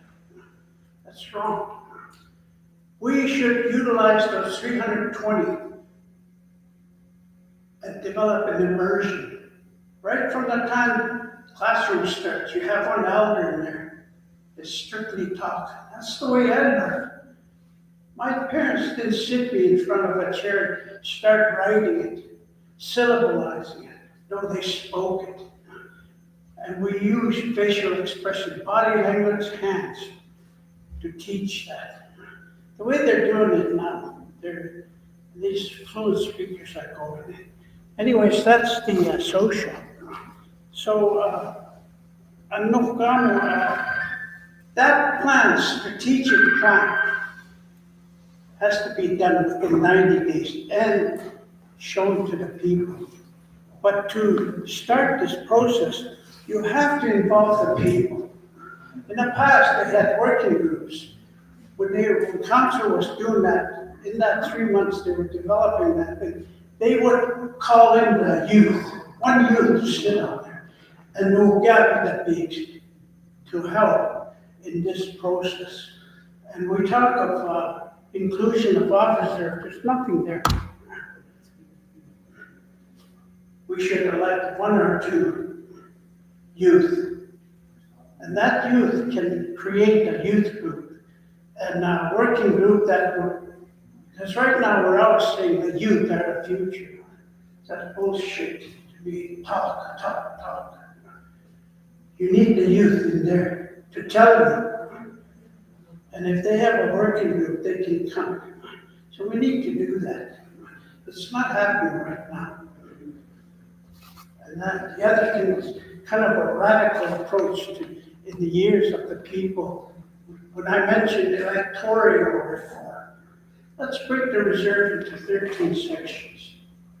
1 off reserve and the rest. And elect those people. If I was to run up west against somebody, I get elected, I go on council.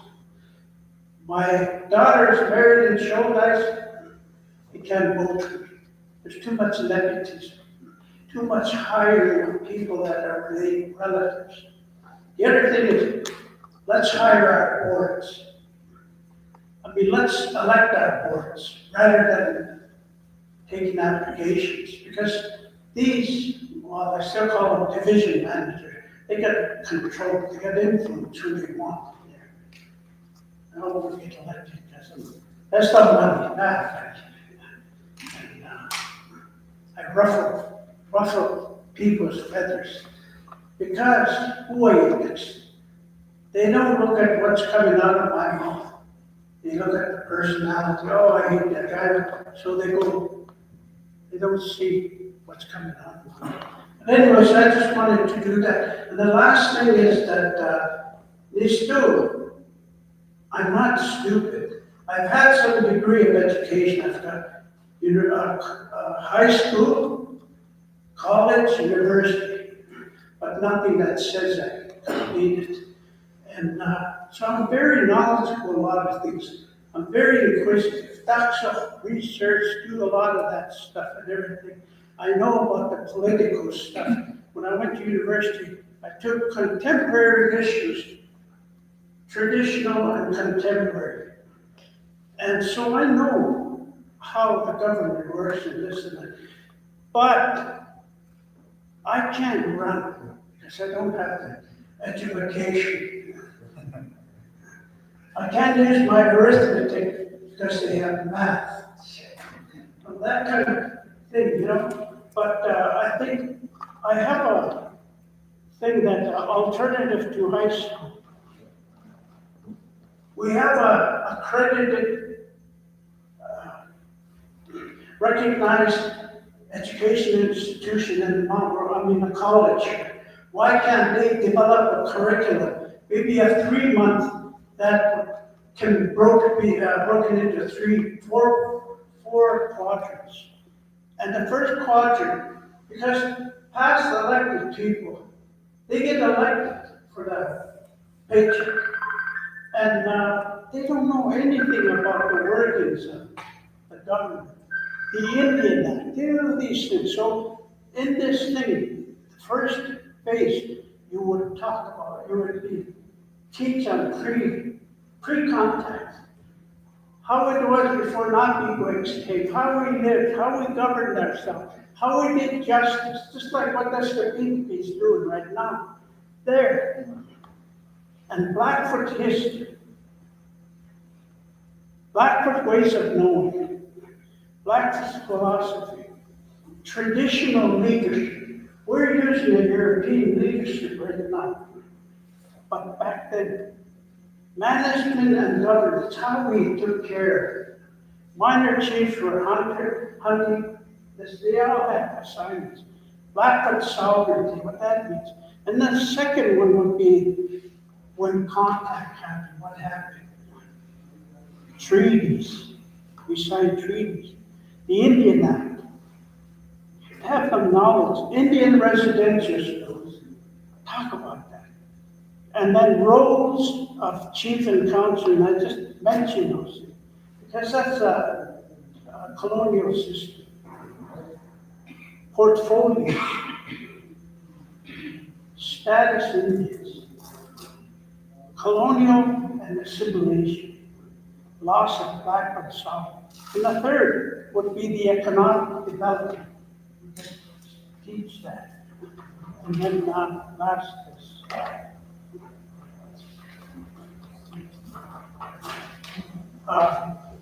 small business. Somebody mentioned, this country is built on small business.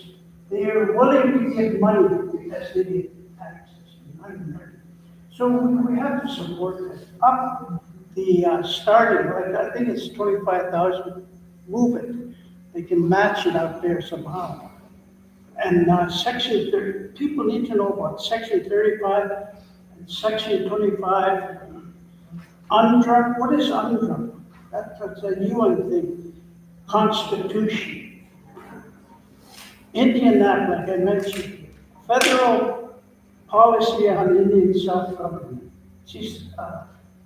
That's a big area there. Anyways, this certificate will help better understand the roles of chief and council. You get elected, you go through orientation, and then you sit there. But this way, this should be taught from grade 7 to kids. So when they get to the age and they want to run for council, they're better prepared in understanding, being aware. Right now, in the past, the ones that were elected through relationships and everything, they sit across from educated, not being placed. And they get run over. And this certificate course can be taught through, like I said, college.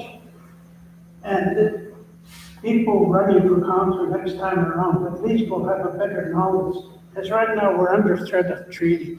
We're under threat of municipalities, because the government, they've already got it set there. the policies and everything. We should have a treaty office, whatever you want to call it, treaty office. And these people, we have smart people that are educated. You that could easily grasp treaty and all these things. But you gotta know the historic, the timeline, the historic to the contemporary times we're living in right now.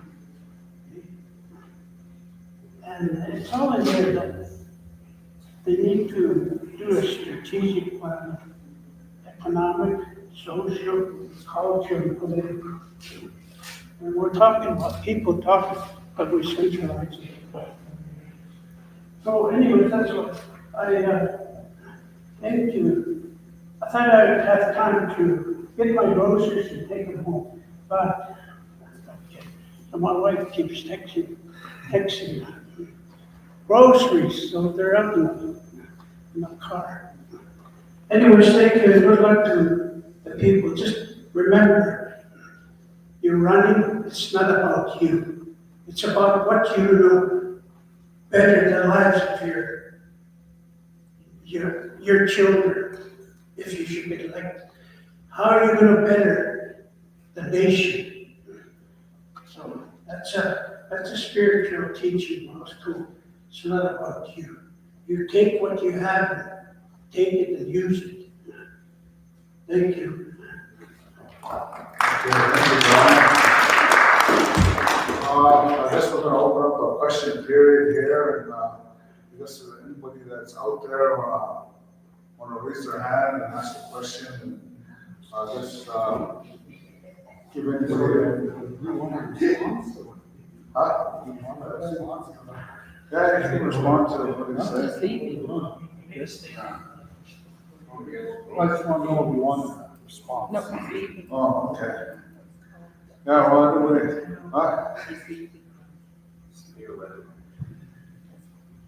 Brian, did you want a response to that?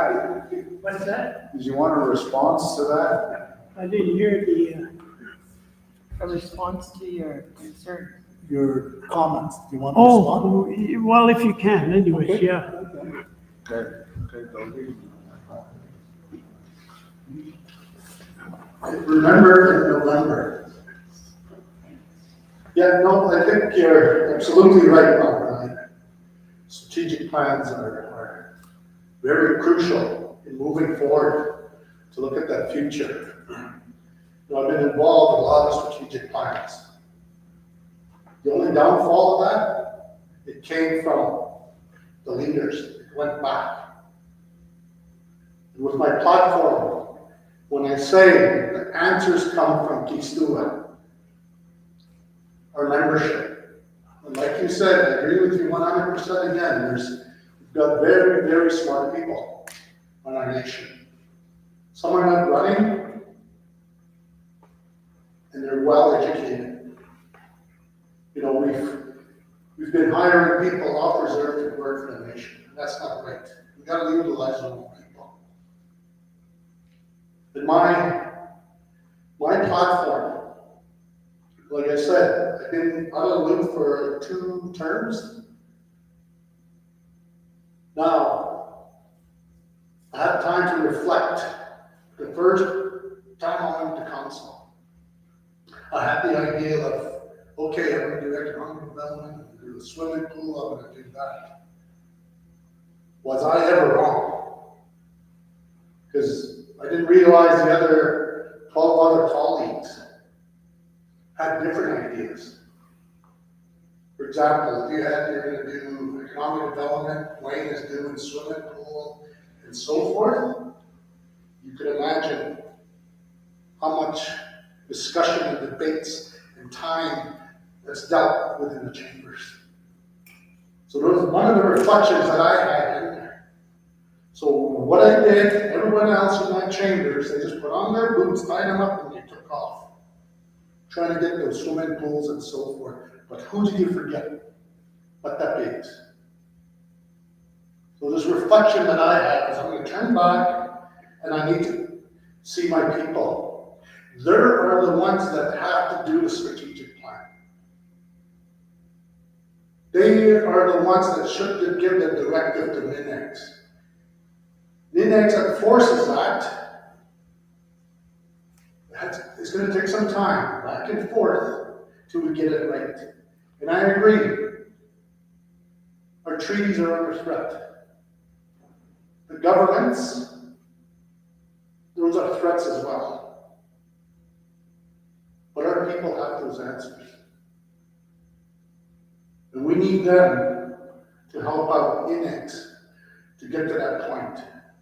And I've always used that analogy, with the government, what they're afraid of. The government, if a bee flew in, let's take a flash of water and knock it out. But if we unite as Siksika wings, and we come in as a swarm of bees, watch out. That's what we need to do today. Because right now, even in the chambers today, it's totally divided. And that's not right. It's just like a family, when mom and dad, there's a fight in the house, the kids are going to get affected. We need to unite. When I say unite, we've got to work with the people of Siksika, whether on reserve, off reserve, or wherever they are, to start creating these strategic plans. This work both ways. Like I said, on here, we have to work as a whole and reach that goal together. Because if we don't, the government likes that. They like the infighting within reserves. They even give money to add fuel to the fire. They like that. But once we start getting together, I'll tell you, we're going to be afraid. I only know so much myself. I'm sure everybody does. But reaching out to others that have that specialty, that knowledge in some particular area. There's 8,000 of us in Siksika. There's 34 million people in Canada. United States, 340. I think we can get that right with 8,000 people. Because both Canada and the United States, they can't get it right. We try to consult their people, but they're separated. You got the conservatives, the liberals, NDP, and so forth. Once we get that right, now we got to talk to the other reserves, especially the treaties. Treaties, not what. You know a lot of the treaties. Kelly does. Wade, all you guys know the treaties, but when I was in the chambers, somebody talked about the treaties. And went right across to one of my other colleagues and says, "Son, that's not how it goes." And there goes the fight. We gotta get all together and be exactly right what the treaty is with Siksika. With both Kainai, Tsutina, we're divided. Canada loves that. We're divided. So I strongly recommend, that's what I'm saying, coming into this election, we've got to get back together. Because the house is being broken down right now as we speak. And it's going to affect our children. That's who we should be taking care of right now, is the children. We've got to leave them something before we're gone. And I strongly recommend that. And we've got to send that message to everyone today. Scary times right now. If we get together, it's not going to be so scary. And I believe in those strategic plans. We have to all do together. And we're going to reach that goal. Everybody will agree with that. So with that, thank you for those comments, Brian. We're going to keep pushing on that. If I have to run, so I just wanted to mention, the government wants to get out of the Indian business. That devolution of responsibility started in the 80s when they were given to the province. You take care of this and that. And anything connected to that is a treaty thing. That's why we need to have established some kind of treaty office, so we can start educating our elected people, the people in general, about treaties, even funding. We're infringing on our treaties. We gotta get away. That's why it's a big discussion, self-government. We gotta do our own thing. But this thing, not bequests, they wanna get out of it. It's another form of the white paper in a different jacket coming down. It's trying to, and we're winning at the Supreme Court. Why? Because the judges, they're saying, I'm not worried, I'm not concerned about the Indian Act legislations and everything like that. It's what in the contract, in the treaty. That's why we're winning Delgamu, all these things, because the judges, they go, hey, government, I'm not worried about in what comes out of the Indian Act. It's what's in the treaties. And Anukamo, this Métis claiming and everything like that. I'm not worried about that. The thing is to wake our chiefs up, because it's a treaty that the chiefs have to have counter that through a lawsuit, or to remind Nixie Sayaka, because they got to remember, Métis are post-indigenous people. And the Supreme Court is not the source for nationhood. See, they're asking on our treaty. So this is what I mean. We never, like Andrew Barrow is a treaty expert. Nobody utilized it. The bands didn't. Now he's gone. So, okay, thank you. Well, thank you. Okay. Thank you, Yogi. I guess, Paul wants to say a few words before we get into the question period. Hey, Paul. Not Paul. Dickie Stinson, one time he was listening to the radio, they were talking about Paul. They came running downstairs. So, we got a new nickname for you, Paul. I shut that one down. So anyways, yeah, when I was talking earlier, one thing I referred to was, that just popped into my head was a strategic plan. Because I was looking at my brochure there, and I had these different areas in there, some that I couldn't fit in there. But I was thinking that it's all piecemeal. Like you have one this there, you're gonna be running around trying to accomplish all these things. But so you do need an overall, and I agree with Dolly, we do need an overall strategic plan. I know back in 1995, Chief Robert Breaker attempted that. I don't know whatever became of it, because I was living in the city and it didn't really have anything to do with us in the city. We were kind of left out of the loop. So anyways, that's what we need is this, because we can't just looking at one thing and then we're looking at another. When I was a director or coordinator for media, I did strategic plans with my staff. And one of the things we looked at was, okay, what's the goal? What are we trying to achieve here? And one thing what we wanted to do was provide professional media services. Okay, so how the heck are we going to do that? What's the first step? What are the resources? Well, it's the staff. Like, where are our strengths? And we built up and built up. And then also when I was a director for integrated services delivery, I was a program director, and it was under Leroy. But one thing he wanted to do was try and get rid of the silos within the administration. And also a lot of the duplicate paperwork that people were encountering when they were trying to access services. So I and some of the program managers, some of the other staff, some of the managers, we all got together and we looked at it. And one thing that we came up with was an action plan. And the action plan, like I said, okay, well, what's the goal here?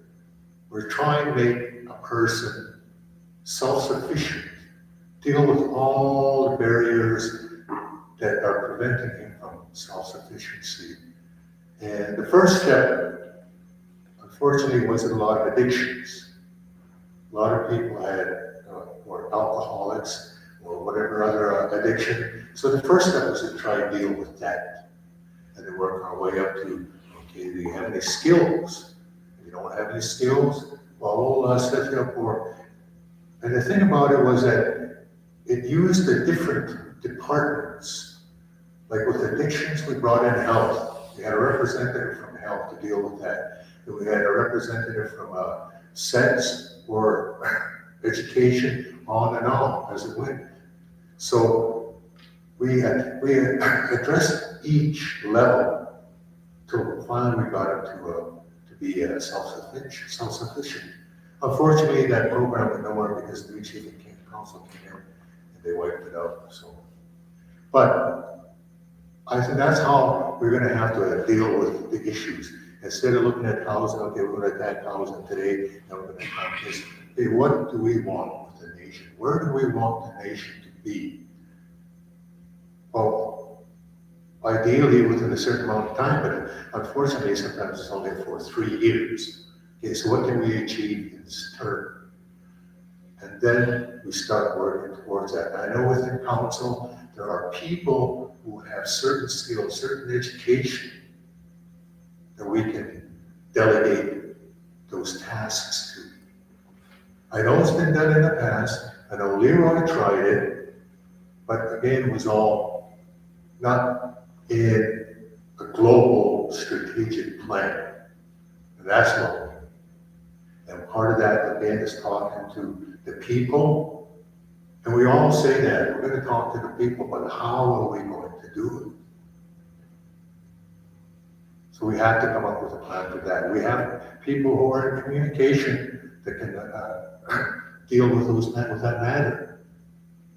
But we can't just keep recycling thoughts. Like I have on my phone a bag, a picture, a photo of a reusable bag I got from Rona, and it said, "Together we're building the future." Well, that's pretty trite. But unfortunately, that's what we all sometimes use in our election campaigns. Together we'll do this, together we'll do that. But it never happens because there's really no plan. I mean, you go into council, it's the chief sets the framework. The chief sets the theme of where you're going to go to. Then he delegates authority to the different people. So we got to go beyond that. We got to make our leadership, the governance, to be real governance, not with one man in charge. Everybody has to contribute. Everybody has to be able to say, okay, this is what we need to do. We need to have the strategic plan. Unless we do that, we're just going to be spinning our wheels. The next election, we're going to say, oh, I got to get rid of that council. They haven't done anything. They didn't speak to the people. Well, because there was no plan. No real overarching plan. And that's what we got to do. And I have another photo I have on my phone that I use for a screensaver. It's my granddaughter. She's only 5 years old. 20 years from now, she'll be 25. I don't want her to have to face the same issues that we're dealing with today. I want her to be growing up in a strong, stable nation. That's what we all want for our children. Like we want the world to be better for them. So we're always talking about, oh, these kids here, they don't understand the struggles and the trials we went through. We were kids. Well, of course. We don't want them to have to go through the same trials and struggles. That was our job, to ensure that they have a better world. And that's what we need to do, but we can't just do it by attacking each little piece. We've got to have a global strategy. Okay, thank you all. Okay, so we're gonna have a question period, maybe about 2-3 minutes. A candidate can answer them because we're starting to get pressed for time a bit. So, any questions out there? Okay, I've got, somebody that wants to ask a question. Want to come up here? Alfie, do you want me to talk? Yeah, Okay. yeah. Did you want to come up here or no? Okay. I'll do it.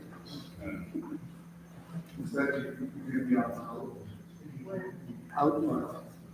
Did you figure it out? Show me how it Okay, and that means, okay, that means, oh, okay, now, have a chat, always find. So Ron's name is Idamo. Okay, happy Ron, okay. So we were, so we've been involved in the past, working in the community. But, and so we were talking about, oh, we mentioned about the culture, you know, it's the treaties, etc., the language and so in my time, elders were the word. And so we're just, and I didn't realize that, but now I do. Why I would be taken and I'd be told, okay, this word will go. And I would go because I want to see other kids or other children. Here there wasn't any. Here this was the residential school because we later became the day school. And so this is like, you're not gonna get that today, but anyway, and so we'd be brought into these homes, and where there's this like two rows full of the traditional people. And it was just straight Siksika. That, and it'd be just myself and my brother and that. So anyway, so very thankful for that. So that's why I'm able to share that. And so nobody ever stood there, you know, with paper. You know. Everything was decided, you know, like everything was. So that was the government. That was the whole system and that. And that's what I was going to mention here, is that before amongst all that, so I come from two clans, so Pito, that's in Kuni, or down east, and then Saids on the west side, that's on my grandfather's side.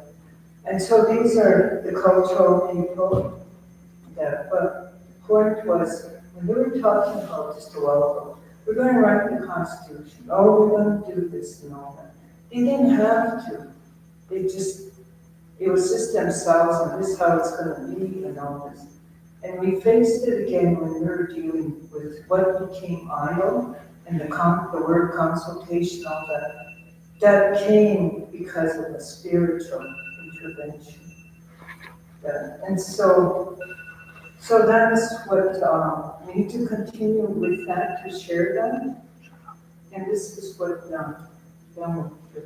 that's what we're saying, is that some of us, we're brought up in that, and so we need to continue to share. And don't feel dismayed or, you know, like to say, oh, there wasn't a lot here, you know. We had a good, you know, we're having a good dialogue in that. It was meant to happen like this and that. So, so the other thing is that, so we're talking about, you know, honesty, integrity, and that. So we need to continue this.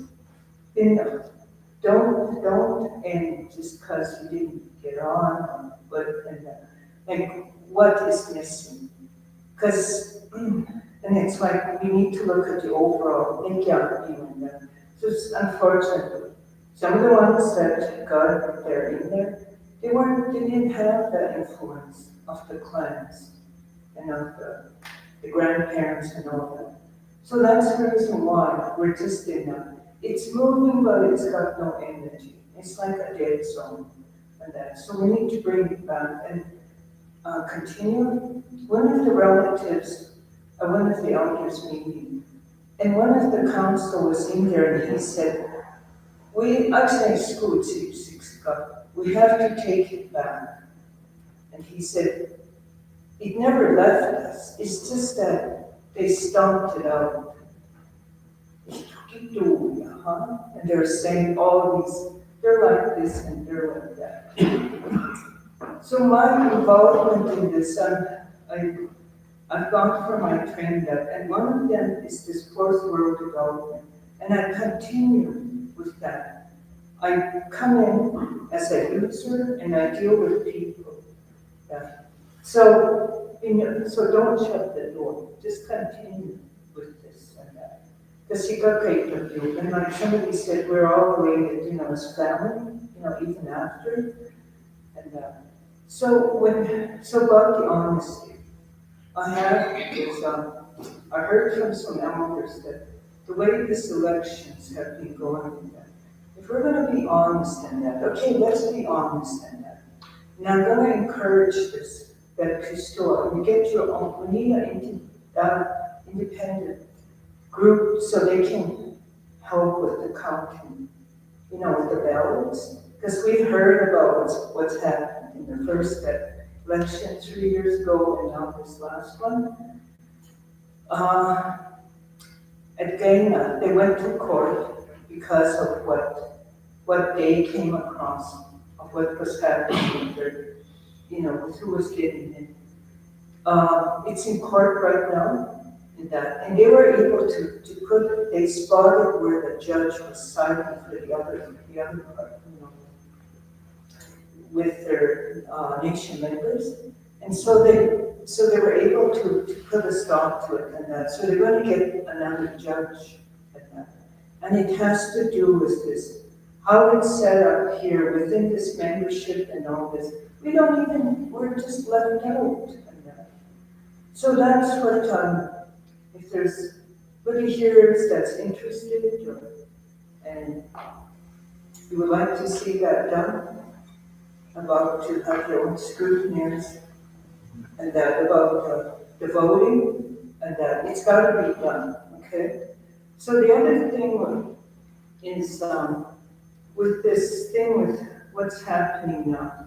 I went to with social services. So just jumping. We're talking about the youth. We still have people that are on social assistance, and every month they have to get gas money, they have to go, especially the ones that are banking here in Strathmore, and they have to get a bank statement showing that if there was any e-transfers and etc. We had a meeting on this in 2012, and some of those elders have passed away, and they were supposed to end that. Well, within the Alberta Works, they don't even have that. And some of these clients are getting less than 300, and they have to go show the worker about the e-transfers, and that. So because obviously they don't want them to get rich off their poverty. And I have a family member that's only getting $279. Let's continue with that. And that time, Indian Affairs had said they were going to change it. Well, it just came back. So those are some of the issues. And the other thing is that right now, it is really frustrating, the system. And that, so we need to chant, we need to continue with this alliance, and we need to hear from others what they are experiencing, for both on and the ones that live in the cities and also. Okay, thank you, Donna. Does anybody want to answer some of the issues that she brought up? The council members? Okay. Okay, got three. Okay. Thank you for the questions, Donna. You state we have treaties and constitutions. But first of all, you need to educate citizens. What's that big money about this? We should speak the language and understand our way. Let's say it's we. I'm proud of Siksika. And this motive see. If don't still what these treaties and all that is a way of life, they could get cheap what that means. We need to bring that back. And I know for a fact that these things that you guys talk about strategic plan, it's really good. I support them 100%. It came in 1990. I was there when we were talking about government. It came in. Never went anywhere because people didn't want it. Explain what that means. And when I was out there in the community, you know what somebody told me? You're the first one ever came to my house.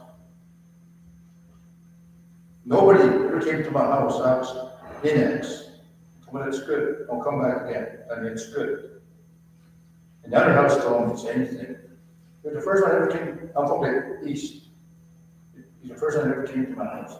So those are things that we need to look at. And what she mentioned about Don about those questions, they're really good, but we need to look at ways to deal with them. Because as a council member, you need to look for ways to find ways and options to deal with these issues. Every day when you leadership, there's concerns coming, there's concerns. I was there in 1990. There's issues. They're still going on today, after 20 years. So when are we going to say, now, let's move? Thank you.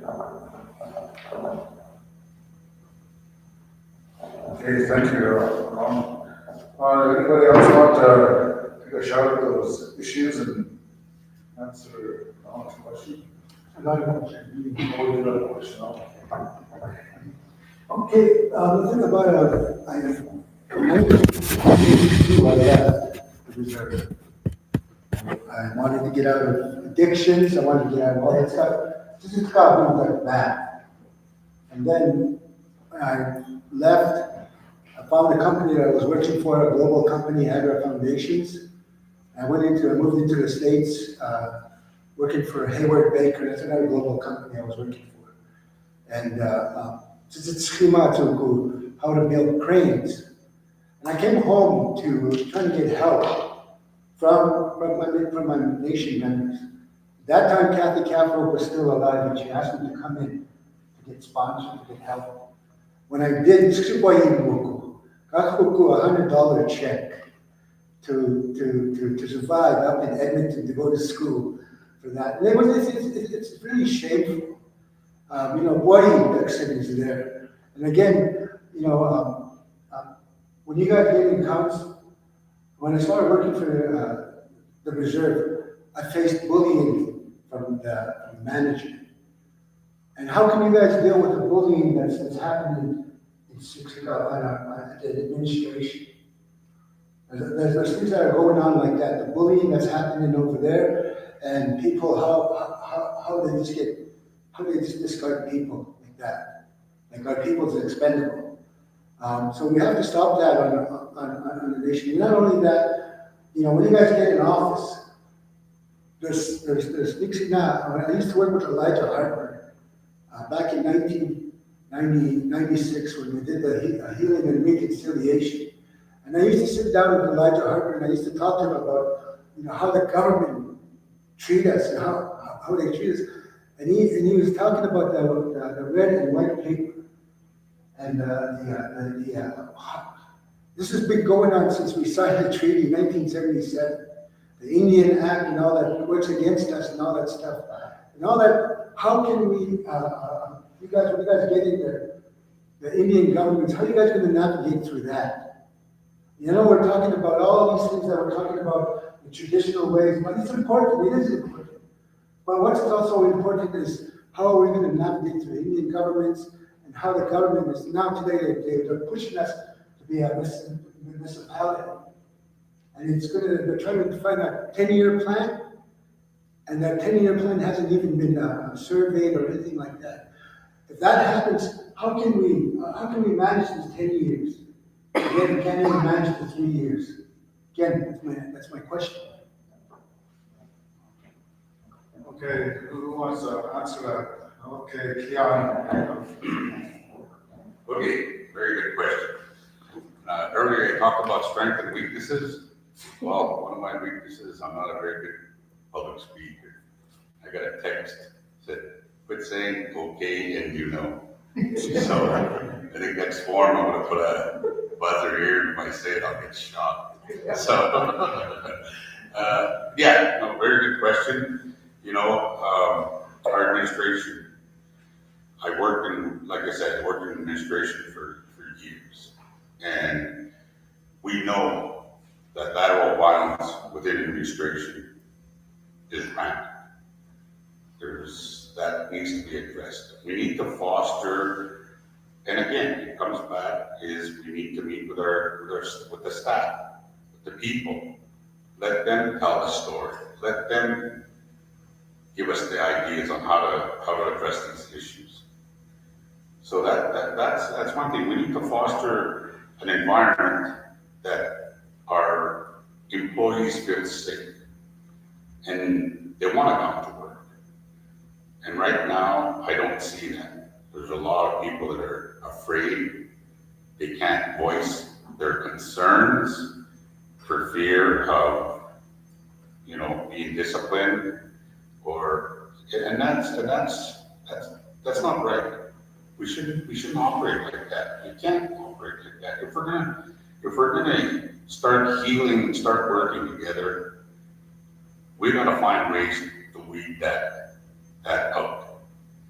And again, like, I don't have the answers. I don't have all the answers. I have ideas, but those answers and solutions are going to come from the staff and the people. That's where I don't know the ins and outs of all the departments on what they deal with, but I do see it. I do hear it. And yeah, so that's one thing. And again, like I mentioned earlier, we need to, First Nations need to start banding together to deal with all these political pressures and with the Indian Act and all that, because we're separated. Though you mentioned it, or I forgot who mentioned it, but like we got Black Confederacy, Stonies, and Siksika, we're not working together. We need to band together treaties in Alberta to combat this.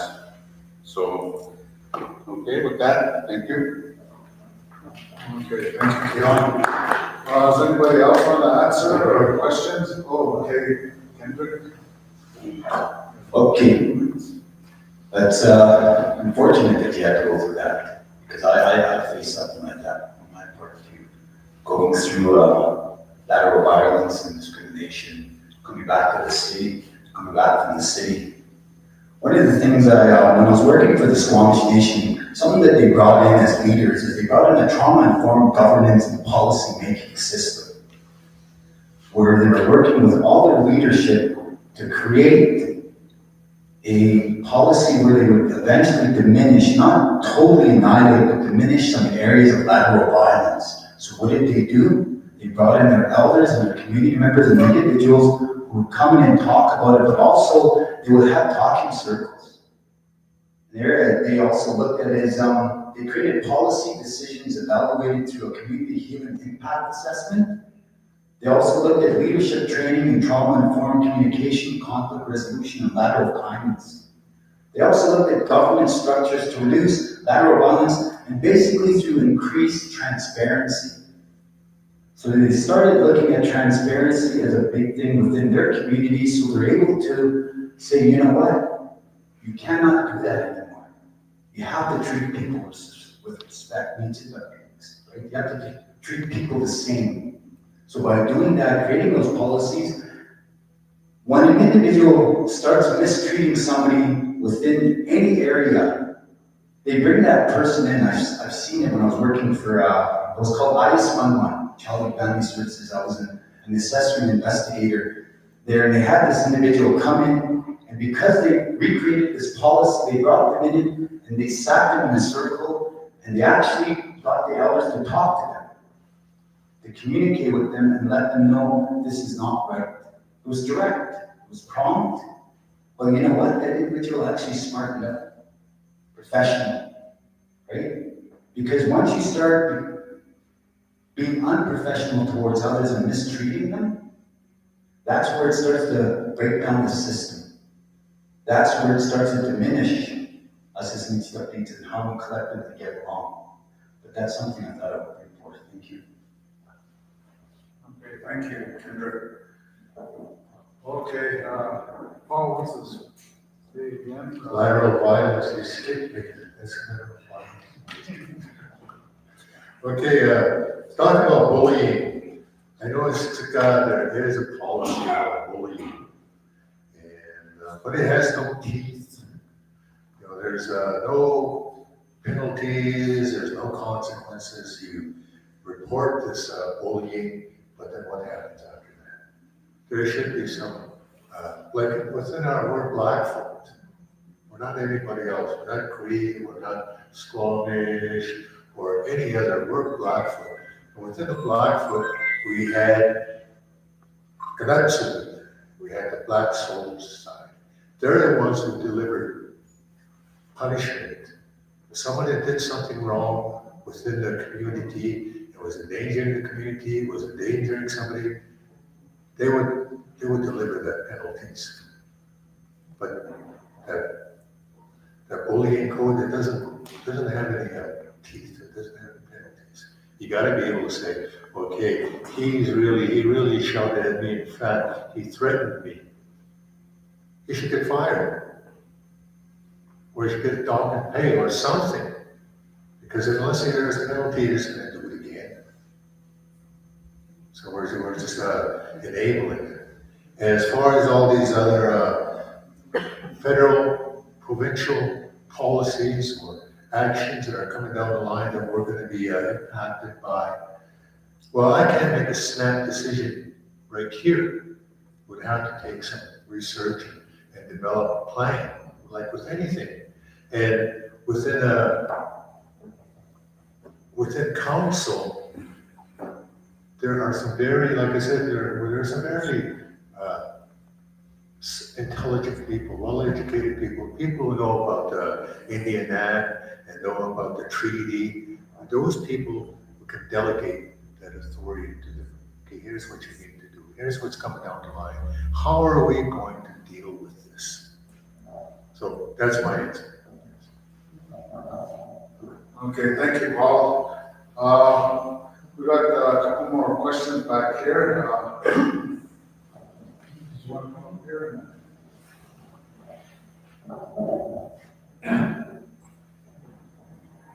Because I'm supposed to introduce myself. My name is Leonard Smallwood. I was adopted when I was about 18 months old. But the people that adopted me are here with me since I was 6 months old. I was abandoned in the old Black hospital here. My mother was a Cree from Goodfish Lake. She married a Siksika by the name of Strathmore. So she got her status. So one way, the old Indian agent told her that she couldn't put me on Monroe because Monroe was a half-breed name. So I had to use a full-blood name. But anyway, I was adopted 18 months later, so I became Leonard Smallwood since 1956. My body died at that point. So. But getting to my plans, I guess I'm going to come from the running apartment plan over in Siksika. My real father was Charlie Ryan. I didn't know him. He never raised me. Same with my mother, she never raised me. My parents that raised me were both originally Cree, but they're animals. My father was a boy minister, the one that raised me. And my mother, she was born in Kakawishka, over northern part of Saskatchewan. She was a Francis woman. Her mother was a Ellery from Japanese. Then my father's grandfather, they all came from St. Albert. Before they came from St. Albert, they came from Toronto, Quebec. Then back in my Monroe's side, my third great grandfather was the first white man in 1805. His name was Hugh Monroe. but the Black called him Rising Wolf. So he's from Wisconsin, these people. But anyway, getting back to politics here. I just wanted to know, what are you guys going to do with small government when it comes towards this? Like, reform. Because I know it's going to come, whether, come as well. But it's going to come upon us, whether we're there.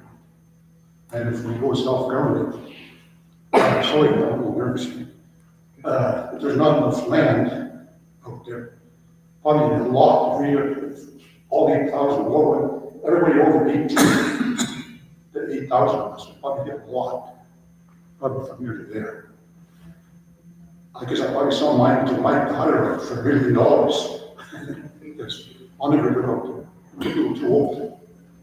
Because I need the hospitals in case Strathmore's home to me. And another thing too is, how are you going to help off reserve residents? Like I live in Strathmore. The majority of all 60,000 live in Calgary, and the 3,900 whatever, y'all live over here, back home. So that's the kind of questions I wanted to ask. And then, other than that, for policing, the last police force they had out there, I joined the RCMP. I was actually working for the old police force, but my application didn't through, so I went to Regina. And I got in with the RCMP there, which was good in my part because now I get a pension, so I can help out my old age pension. And, but with police in there, what I call just rumor, that there was too much micromanaging from the old chief and council. And yet people in on the board that had nothing to do with no knowledge of policing. That's one of the reasons why it went down. And yet constables had to run into their council members and say, fire that guy, fire this guy. As they gain from here. Why these other police forces are working successfully now, like Siksika and kind of, because they hire outside people. Our police force here, the 10 that went in for training, about 7 of them only worked last 2 years. They couldn't handle picking up their relatives.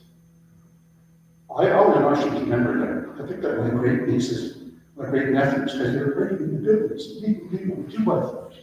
I had to throw them in jail in 6 years. It's part of my job. So, but anyway, that's a tough job for our people. I want very many white officers. If they get with the police force, good luck to them. I hope we stay learning less. My son-in-law, he's one of the white officers of the great police station. I got him started. He used to ride around with me. He was a security guard. So anyway, just riding around with me gave me that interest. Then there was another guy I knew, he was a friend of mine, Roy Fairbanks.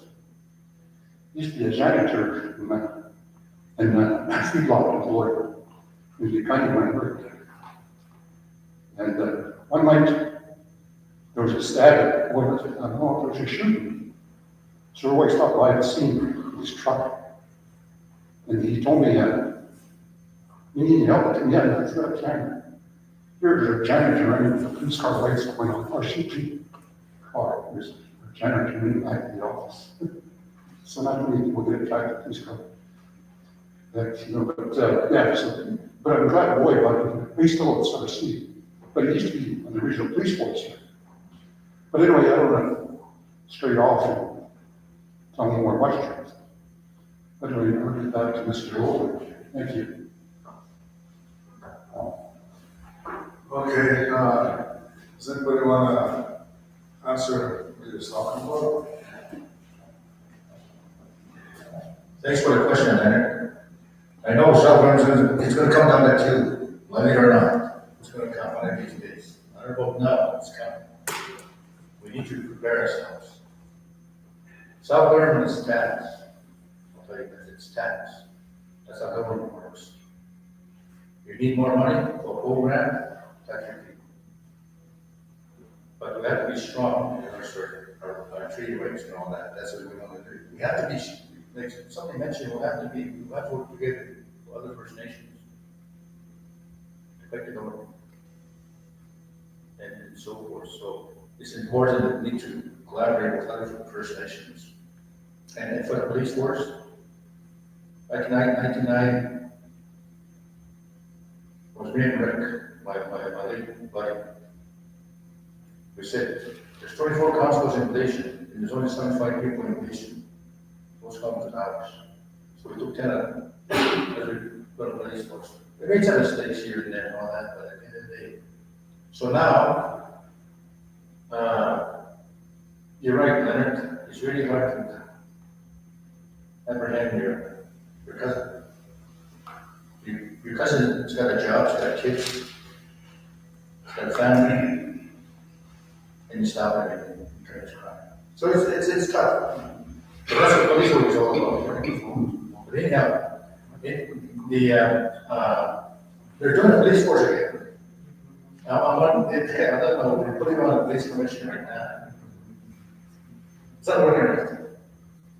It's not working right because the task force, it was 3 council members, they pushed them aside. And the chief and whoever's negotiating the budget. So these guys that bring over the police commission, we don't know what's going on here. So that's where it's at. So I don't know what's going to happen after this election. I don't know what's going to happen after. That's what's happening right now. We don't know what's going on here. But do we need police? It's a question that we ask the people. That's why I'm going to get out there and go out there and tell them what that means. Do you need police on reserve? Or not? That's a question. Either you say yes or no.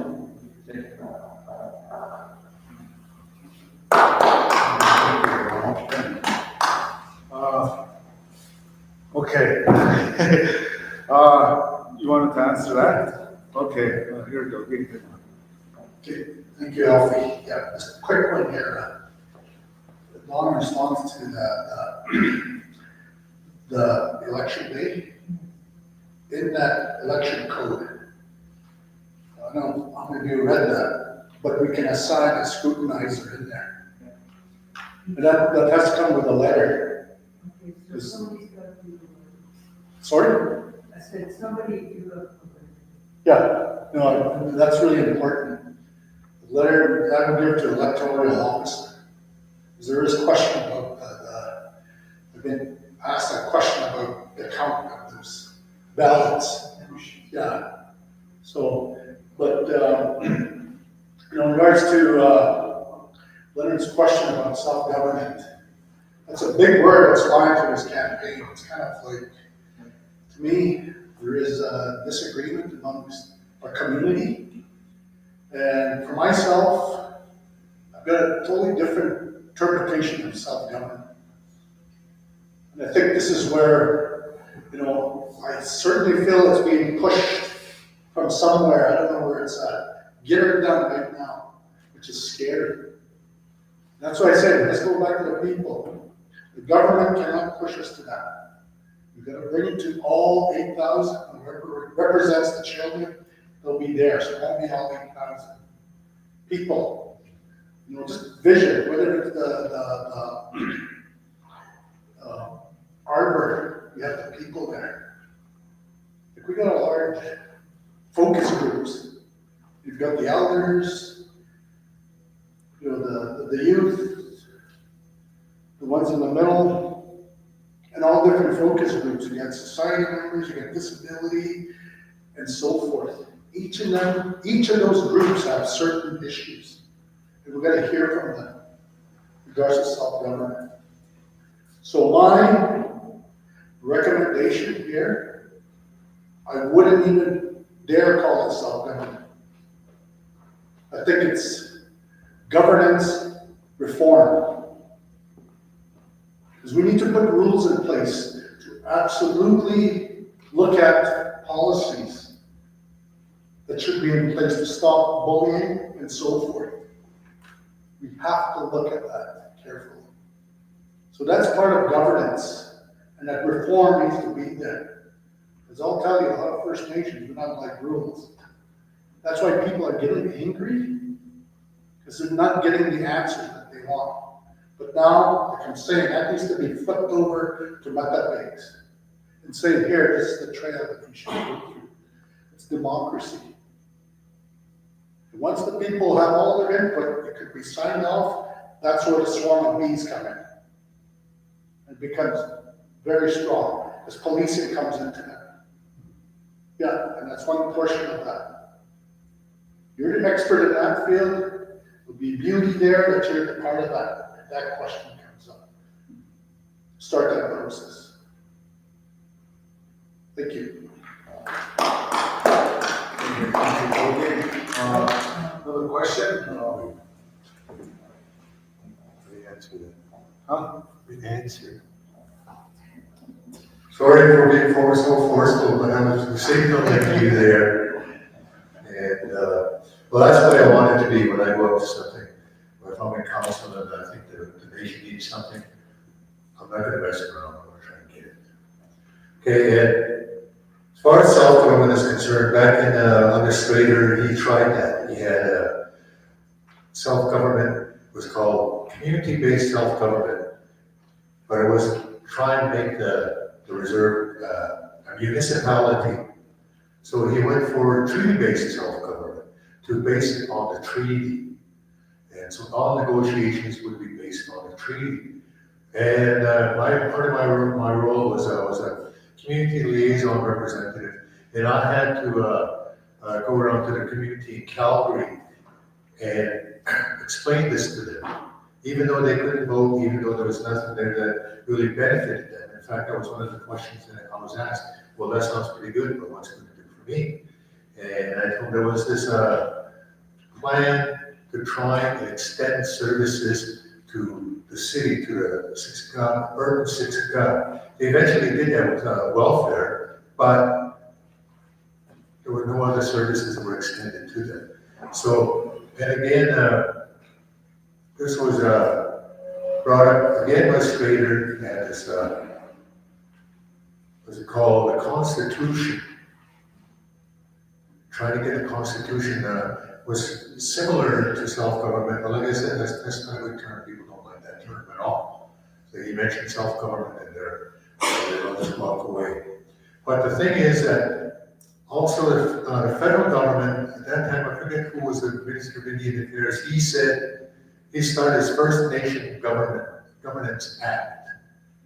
He told all the First Nations, either you guys come up with your own constitution, with your own rules, or else we're going to make one for you. And it was the First Nation Governance Act. And it would dictate how we ran our chief of council and all these other aspects. But the chiefs across the nation didn't like it, so they all got together and they managed to put that down. But since then, we still haven't come up with a plan. You know, we're still saying, oh, self-government. Well, what are we going to do about it? We have to come up with our own plan. We have to come up with our own governance act. Or else somebody else is going to do it for us. Federal government is going to do it for us. And maybe even the province is going to have a hand in it. So we're just going to, we can't just sit back and say, oh no, oh no, oh no. We got to do something about it. You know, we got to take the initiative. We got to stand up and take it. And as far as police, I told my Idoku, my stepson, he was planning on being a RCMP, but now he's joined the army, and now he's going to be an Anishinaabe peacekeeper. Hopefully he'll come back here to be part of the Siksika police force. But I told him, if you ever get into the police, and you see me on the road, and I'm speeding, which I do a lot, so you pull me over, and just do your job. Don't think, oh, it's Paul. No, I'm a speeder. Just pull me over. And I agree that it is kind of hard for people on reserve to arrest their own, but having non-native peace officer or policeman, well, that's the whole problem we have with the RCMP. So you don't understand this, you don't know our culture, you don't know our traditions, you don't know our values. You're just in that just to grab us. That's it. So maybe we can have police from Tutina, from other First Nations who at least have an understanding of First Nation culture. Okay, sorry I won't be close. Okay, we have Wesley Morrissey, if he wants to elaborate on that. Give me that. Thank you, Alfie. Just as we speak here, in this meeting tonight, we all put our heads together, that's just an example of what we're talking about, putting a strategic plan together. And how we can solve some of these issues and problems. It's relaying on your input, what are your concerns and what are your solutions. As a leader, they don't know everything. When I was on council, we didn't know everything. The answers are within the people themselves too. So we rely on people to give us the feedback, give us some ideas. And we've got a lot of smart people, as Doty was talking about. We've got a lot of smart people. We're talking about self-government, we've got some experts, very knowledgeable. We get their ideas, we get them in a room with us, inside with those plans. As a leader, you bring those people together. You don't have to be the smartest person in the room, but as long as you have smart people, they lead you, they guide you. And as a leader, that's what our job is to facilitate that, to lead and to walk with the people. We don't just say, I'm going this way, follow me. No, you walk beside us. Let's walk together. We'll get there. I wrote a couple notes on a little off topic, but you're talking about how to help officer.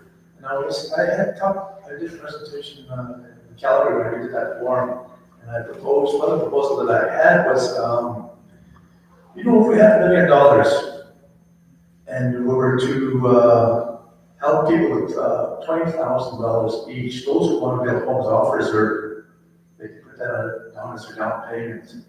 Give them $20,000 each. You can help 50 people, 50 families, and that adds up to $1 million. But if you build 4 homes, it costs approximately $250,000 on reserve. So instead of having to build 4 homes on reserve, you can help out 50 families off reserve with that down payment, and that's a program you should get going. Not everybody wants to live on the reserve, right? And I know I was talking with my older sister, and as people get older, they want the facilities. They might want to go to Calgary or the bingo halls or whatever those are. And that's helped them. That's helped you guys. We're talking about bullying and policies. Well, policies need a bite. Paul just mentioned that there's no repercussions. We need some kind of penalty for these policies, and let's work on that. I'm also thinking about a whistleblower program, where if your supervisor's not going to listen to you, then who can they go to? I know the system is, if your supervisor doesn't listen to you or taking your complaint and you go to the next step, then you're allowed to go to the next step. But we can have a whistleblower program in there as well, so that issue is addressed. And then we'll work on having that bite for that issue. Ken had some good ideas. We don't need to reinvent the wheel. There's a lot of information out there about bullying. That was an example of what Ken just did. What he experienced and what happened there, how they're dealing with it. So that's what we should learn. That's what we need to do. We should understand that we're not isolated and we should know everything, because we don't. As leaders, we sit here and we listen. As I mentioned to you guys earlier, that was part of my training, what I've learned. I learned to listen to the people, I learned to listen to the issue, and then we speak. Thank you very much. Thank you. Any more questions? Wayne, do you want to? Wayne Gracely.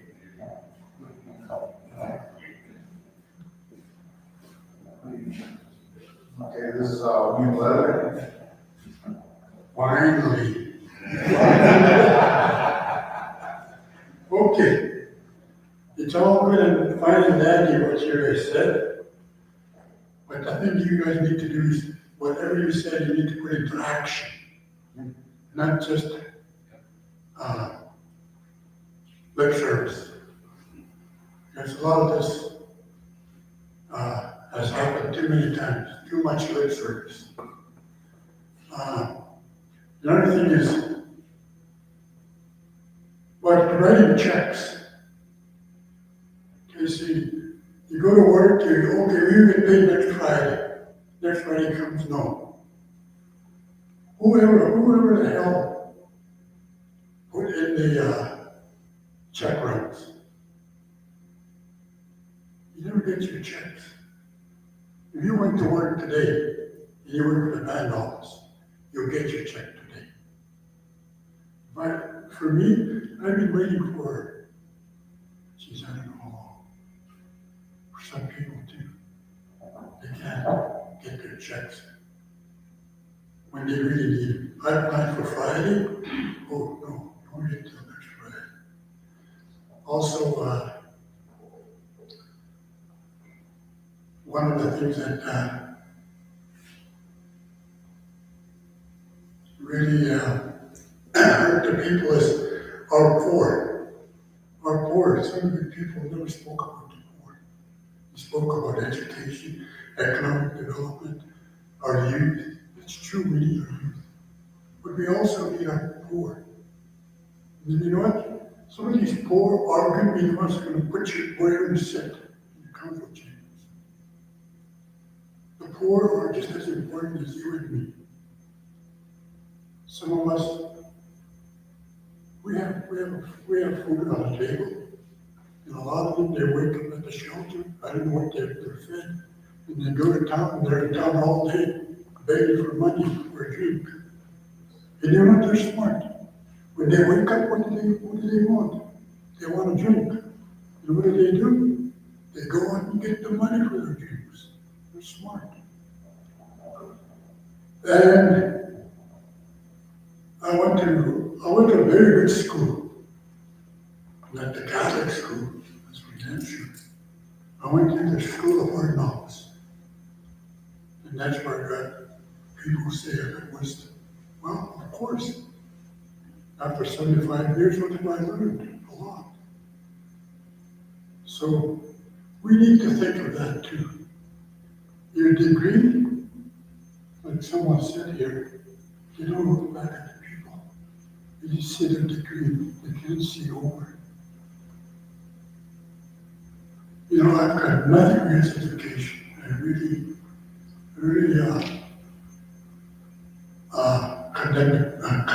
commend the people that are educated to get their degree. I've got my degree too, PhD. I got it a long time ago. Postal degree. You know what that is? PhD. Postal degree. I learned that a long time ago. But anyways, think about it. Everybody is a smart person. Nobody is dumb. Nobody's stupid. We all have our own ways of doing things, our own ways of learning, our own ways of knowing. And one of the things too that Donna spoke about, I'd like to go back to hand counting our ballots. Never mind that machine. Get rid of that machine. Let's count by hand. Even if it's all night, so what? We drank all night, it didn't bother us. Let's count them for tonight. Okay? Anybody here agree to hand counts? Put hands up. Okay, Yeah. good. So, it's not a majority, but it's something. Yeah. So, that's all I got to say. I can't tell you about my family, but it'll take all night. And any trees in here? Me too, have. Your wife, of course, is telling me, I understand you talk about trees. I say, what trees? Yeah. The board still wants called half. Sorry? The board still wants called a half. The And that's why I got bullied. It's true. Yeah. And they called me Chinaman. It's me, it's not anybody.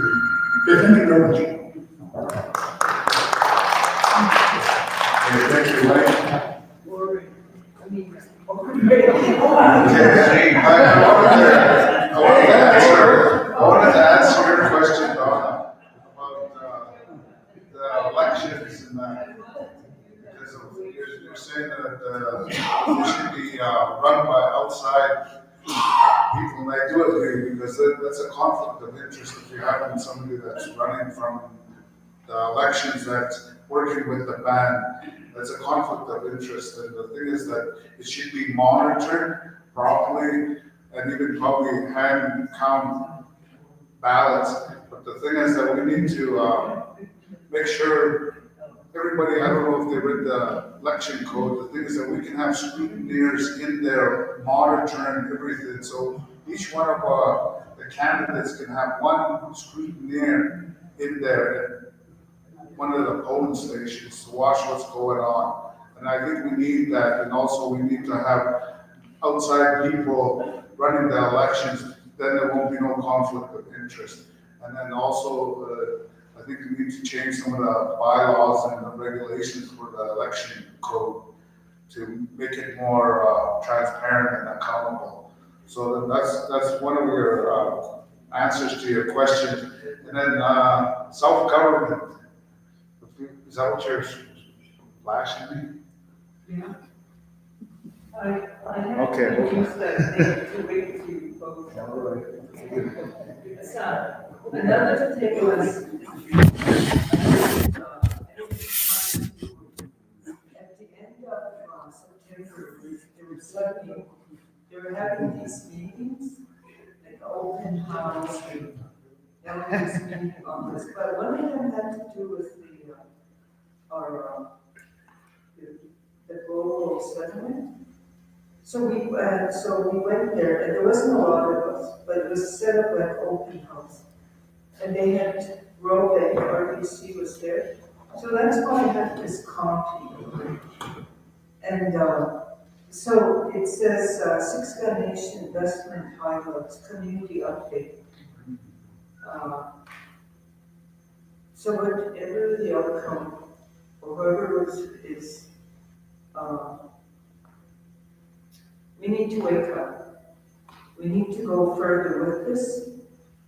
That and Brian was there, and they only had one mic.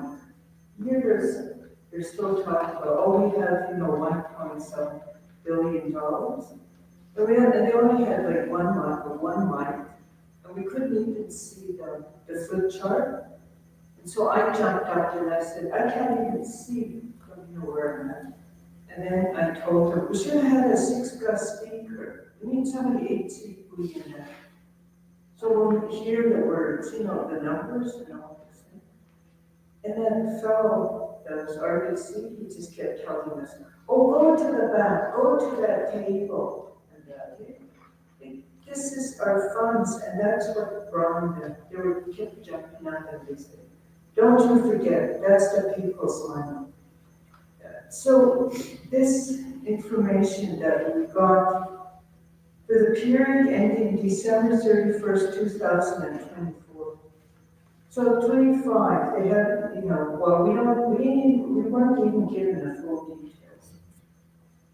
And a family member asked that person from the Robe, so how much did you make? How much did the bank make? And he didn't want to give up. Okay? And again, those elders would jump up and they'd say, don't you forget, that's the people's money. Even the ones they don't have a way to come down. We need to go further with this. Okay, so how are we going to, or who's going to organize, etc. on that, okay? And so they have these diagrams like this. And so basically, and it's under that Madapix Trust, Siksika Heritage Trust, and all this. So it's benefiting the various banks. And so they can get loans And other companies or other organizations, they're getting loans from that money. Okay, so that's just, some of it. How I got a hold of this, I went to the back, to that table. Next thing, the fellow that was there, he was there, and his glasses were kind of smudgy. And I asked him, and where did you come from? He said, no, I was the one that was speaking. Oh, all right. And I said, and so what do you figure? And he said, we didn't even get it right. This is an ongoing. So whatever council, community, whoever the chief, they didn't even, weren't even honest about that. And he was there, and he was kind of hiding. So, and the person that gave me this, he's Mishnami, a snake one, he's Cree, and he sits within the organization. And he said to me, I can come up, okay? And I said to him, we still have people here that can still come from Siksika, because that's their first language. So remember that. We can still have a session, so they can, what's all in here, okay? So we have a lot to follow up on. So that's what I do. I bring up, more things to be done. Okay. So we just need people to coordinate. Okay, thank you, Donna. Yeah, I just wanted to add about that self-government, because everybody's always talking about it. We want people to hear what kind of really going on, because I'm getting information sent by different people about self-government and what the government is trying to do. They're trying to take our rights away pretty much, and Paul was saying that they're going to make the decisions for us if we don't do it ourselves. So the thing is that we need to decide how we're going to do it, but we need consultation from all the people and the different areas that it's going to affect, from the political, social, the economic. We can't just look at one issue, like from the political side or the judiciary system. We have to look at it from all the angles of how it's going to affect us, from the land, the water, everything. So we need a consultation from everybody in different fields and different knowledge, and the people that are the elders, the youth, and how they see it. Because once we be able to communicate with each other, we can build up a stronger base, a stronger protection against the government, because the government wants to get rid of our treaty rights, and most of our rights pertain to the land. So they want our land, our resources, our water, and they don't want to pay us any of those back pays that they have in those trust funds, because that's in the trillions of dollars. And the thing is that that's what they use to pay for our administration costs, and that I think it's around 27 billion, the interest from that. And the thing is that we should have been fighting to remove that cap, because they put a cap on it. And the thing is that they're still generating revenue from all these natural resources that were from the 11 treaties that they have, the numbered treaties. So the thing is that we need to remove that cap and claim our sovereignty back. But the thing is that we have to get out of the Indian Act, but in a certain way. Some people say, oh, we don't need to get out of the Indian Act, and oh, we got to get out of the Indian Act. But it's the way you get out of the Indian Act, because the thing is that they put that Indian Act in place before the treaties. They already knew what they were going to do, and they wanted to put themselves as the trustee holders over us. So we need to get out of the Indian Act, but in our terms, and we got to watch and do it in a slow, calculated way to make sure that we get out of it properly and that we get control of ourselves, instead of putting ourselves in going self-government as a municipality and putting another layer of governance over us, where we're supposed to have the same power as the crown. and then the Crown already breached their affiliary duty by putting us under the federal government. That's when they brought the British North American Act and became the Canadian Constitution. Because in the Royal Proclamation, they were supposed to be like our guardians to a certain extent, but then they put us under the federal government, and now they're trying to put us under the province.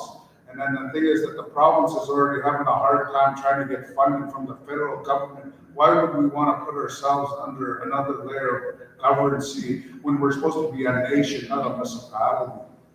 So we got to take this all into consideration when we're talking about self-government. Okay, we got another question over here.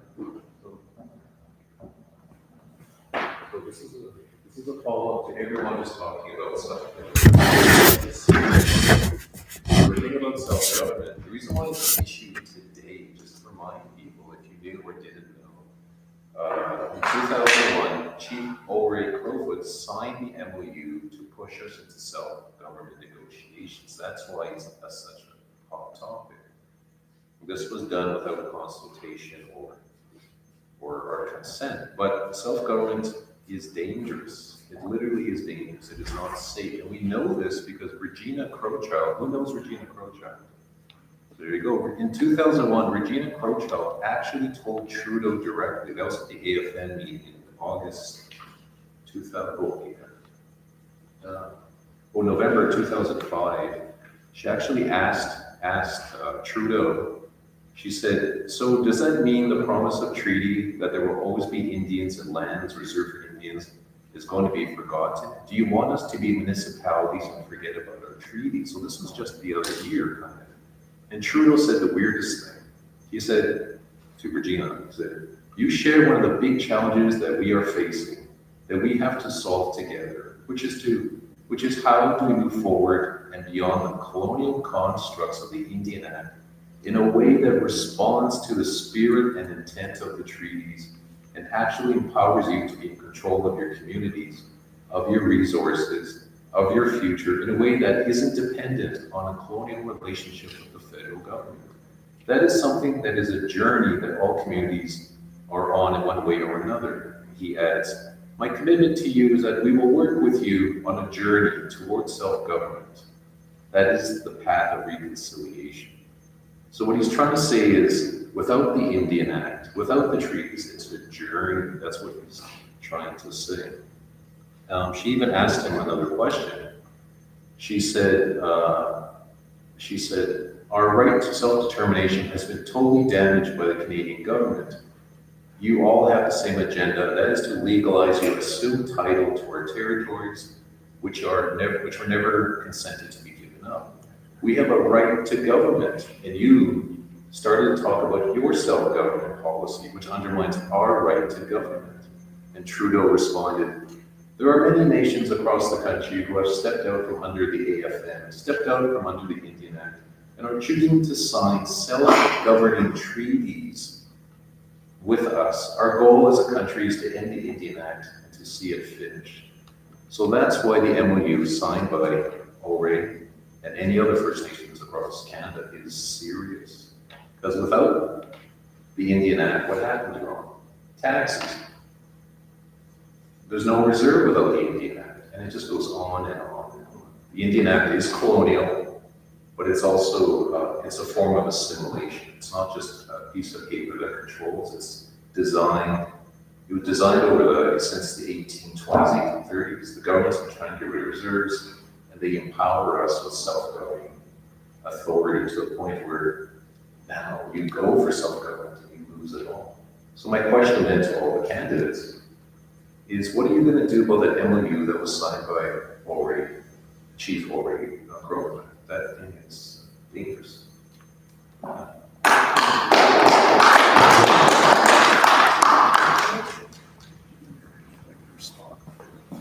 Okay, thank you. That's a good question. Yeah, good question. We got Dougie here.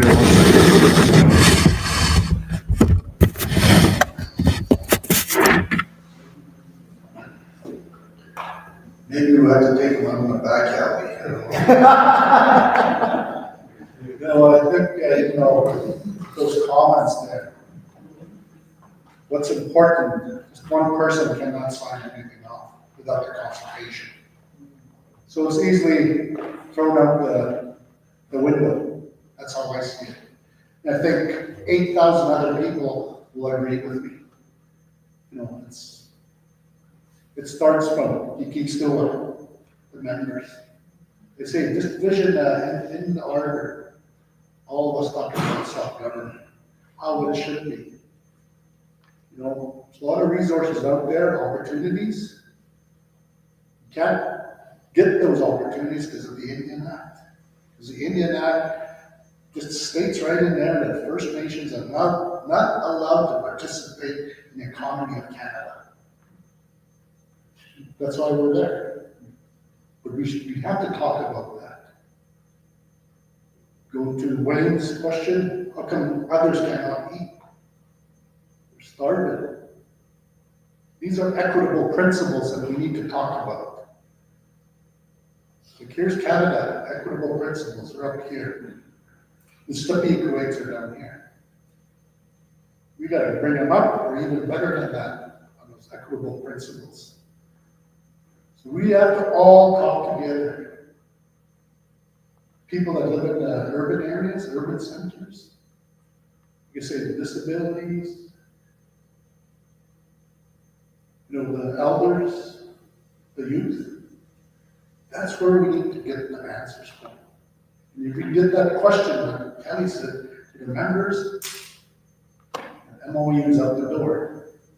We may have to restart that instead. Restart that again. This time it's coming from the people. Chief and Council has been sure that's going to happen. Not the other way around.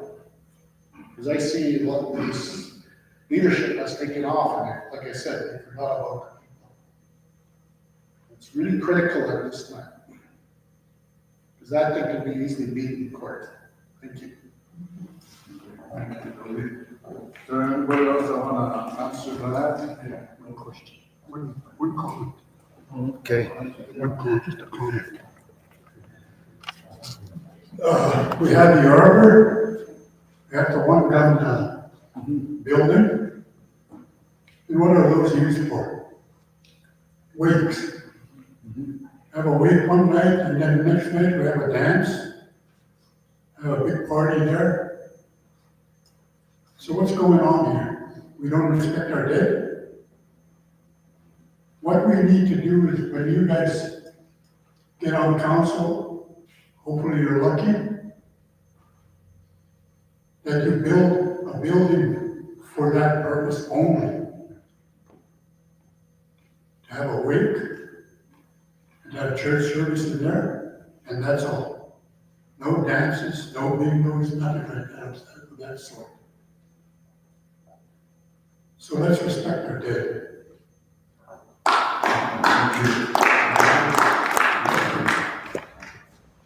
All right, well. So wait, I think there is a building that's being planned by the church, and that's what it's going to be for, right? It's going to be just for wakes and funerals, because they don't want to have it over at the harbor for exactly what you said. A lot of people are talking about it. That's the first time I've heard it. Yeah, well, unfortunately, I guess they were talking about communication, because there was not enough, communications being brought out there, but there is. So, and there's gonna be a new, community hall around that site where the Crowfoot School is. Community Crowfoot School, and I get down to That's the old gym? around there, yeah, in that area. So, look at suits in that parish hall. I think it's the old parish hall. I forget what it's gonna be called. But we're talking about that 1.2 billion or whatever, what we have left, and being accountable for it. Unfortunately, what Siksika Nation did was they signed away chief and council accountability for that. When they signed that, there was a clause in there that said chief and council will have a discretion on how they're gonna use that money. So that's why they don't feel they need to be held accountable for it, because the people agreed to it, and in return they got $40,000. They have access to it. Yeah. So what we need to do is whoever gets in there is to rescind that clause. Maybe have a new referendum, because that was just, I'm like, do you see the Alberta government doing that? So we don't need your approval, we're gonna spend the money the way we see, and everybody signs it. That's the problem, is that people signed it. And I agree with Kelly, I read what you, but we still have to come up with something on our own, or else we're going to be subject to all these governments dictating to us. You know, I just, that's what I feel anyways. We got to do something on our own instead of, running and hiding in the corner or sticking our heads in the sand. We got to come up with a plan. Just like in our old days, when somebody came and killed one of our people, well, somebody came up with a plan. How are we going to respond to this? Do we just are we just going to lay down and allow everybody to run roughshod over us? No, we came up with a plan for the safety of our people. I just want to tell you a funny story. There were my great grandfather was talking about that, and I forget who he was talking to. Anyways, it's online. That's where I got it. He said he was talking about warfare back in the old days, and he said when the Crees came, they announced themselves. They would say, "Okay, napi, nikotu, okay, napi, here." And then the fighting would begin. But he said he looked around the Cree warriors, there were some women in there that were fighting. He said they fought just as hard as the men. And what did our women do? They just ran away screaming and crying. And this is the funny part. I know it's not probably politically correct, but he said it way back then. He said, all our women are good for is stealing other women's husbands. Thank you, Paul. Ron?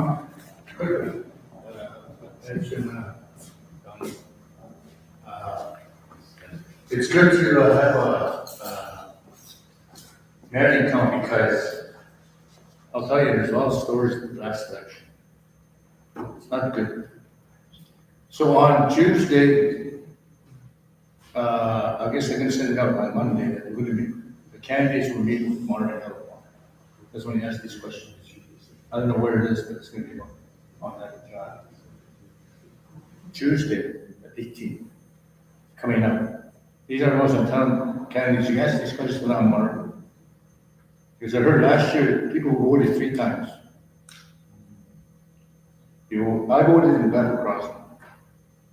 The company could vote in Siksika, Sportsman, can you go vote in Calgary? Nobody, of course. Somebody wanted to appeal the count last year, last election, she was behind. The ballots were destroyed. It's not right. So as candidates, we should say, hey, this is what we want to do. And then my membership. We should get these things coming manually, because we got Calgary City Council. They didn't use a machine because they didn't trust it. So they used the manual count. It took 2 days. I take 2 days. And the other thing I'll agree with that, you should have a screw there in there, just to watch. In regards to South Garden, yes, I agree with you, Kelly. All things we're talking about. But this thing happened in 1990, I was there, 4 years. People said no. Now, in Parliament, it was in the news. They got it, it says Siksika should pay back the $4 million we gave them for the South government initiative. So I don't know if we paid that $4 million back to them, I don't know. But that's what Parliament wants us to do. See, these are the things that people need to know. That's why it's good to work with the communities to let them know what's going on in our country, because this is our land. I was telling Kelly, I researched the word reserve. You know what it means? It's only a reserve for us. Is it our land? We don't know. So I was telling Kelly, we should just, never mind, we shouldn't call it a reserve. This is our land. Never mind the reserve. Because it's very scary. But anyhow, thank you. Question. Just put you on. Okay, just to answer Mike's question about, putting action to what we say. And I think, like, we're only one person. We need a quorum in order to pass things. However, that's where we need to let the people know with open communication. We need to bring back the minutes where people can read what's been discussed in chambers. We need to have quarterly report, whether it's quarterly or, bi-yearly reports of chief and council's activities in person, not just a handout. You actually meet with the people and you tell them the stories. The nation right now is we tell all the good stuff, but there's also stuff that's not working. The people need to know that too. You got to take the good with the bad. So, and Kelly, I have a question. Has the nation ever approached you to help, or did you get a lot of knowledge of, of the Indian Act and whatnot? Have they ever, has the nation ever approached you to maybe help with some of this stuff? Well, that's community engagement survey. So by the way, people, if you look at a survey and you realize that we're no longer called Siksika members, we're called citizens. That's already self-government thinking. It's already happened, and we're not, that is. Yeah, the other thing is there's a lot of people now on council that are very knowledgeable of what's happening. What's stopping us from, if they don't get on council, what's stopping us from utilizing them to continue fighting what we're fighting for? It always seems like as soon as a new council comes in, the old are out, and whatever knowledge they have or whatever, it's gone. Well, no, we shouldn't do that. We should continue and ask them, hey, are you willing to come and help us? And, so that's my comment. Thank you, Keon. One quick one,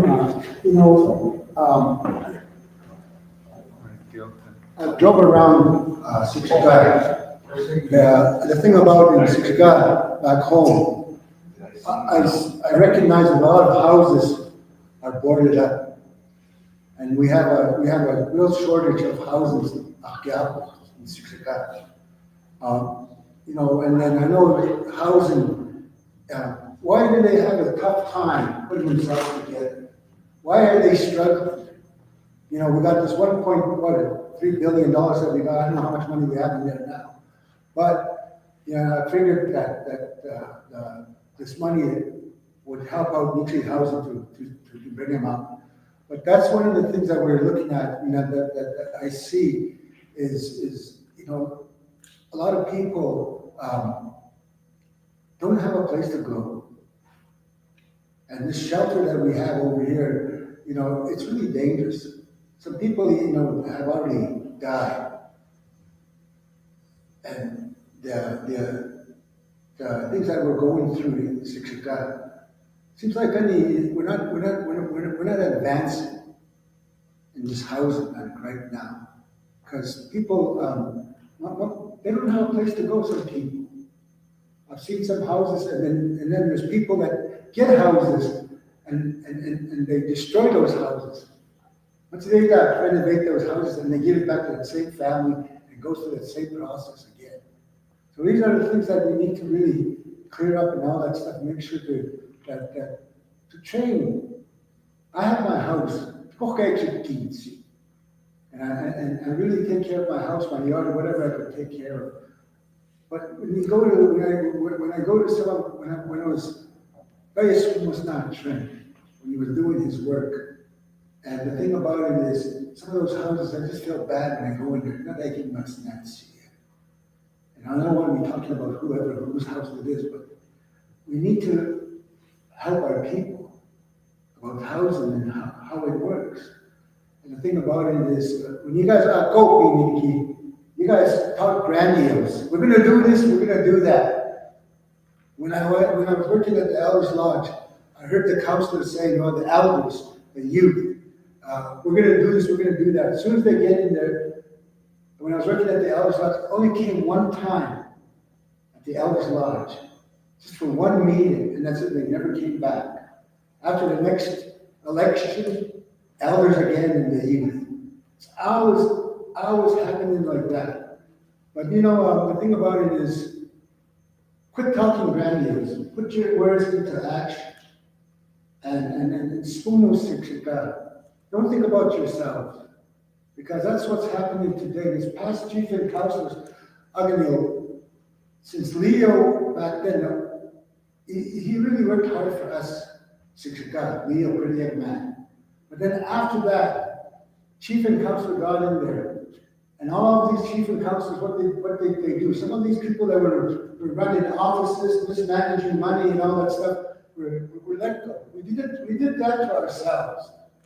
And then not only that, actually some of these councilors and chiefs, they all enriched themselves. They didn't care for the people. You guys got to care about the people here when you guys get in.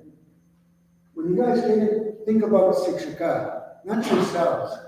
When I left this reserve here, I came back, and nothing has changed in the band office. Nothing has changed. Nothing. And everybody talks.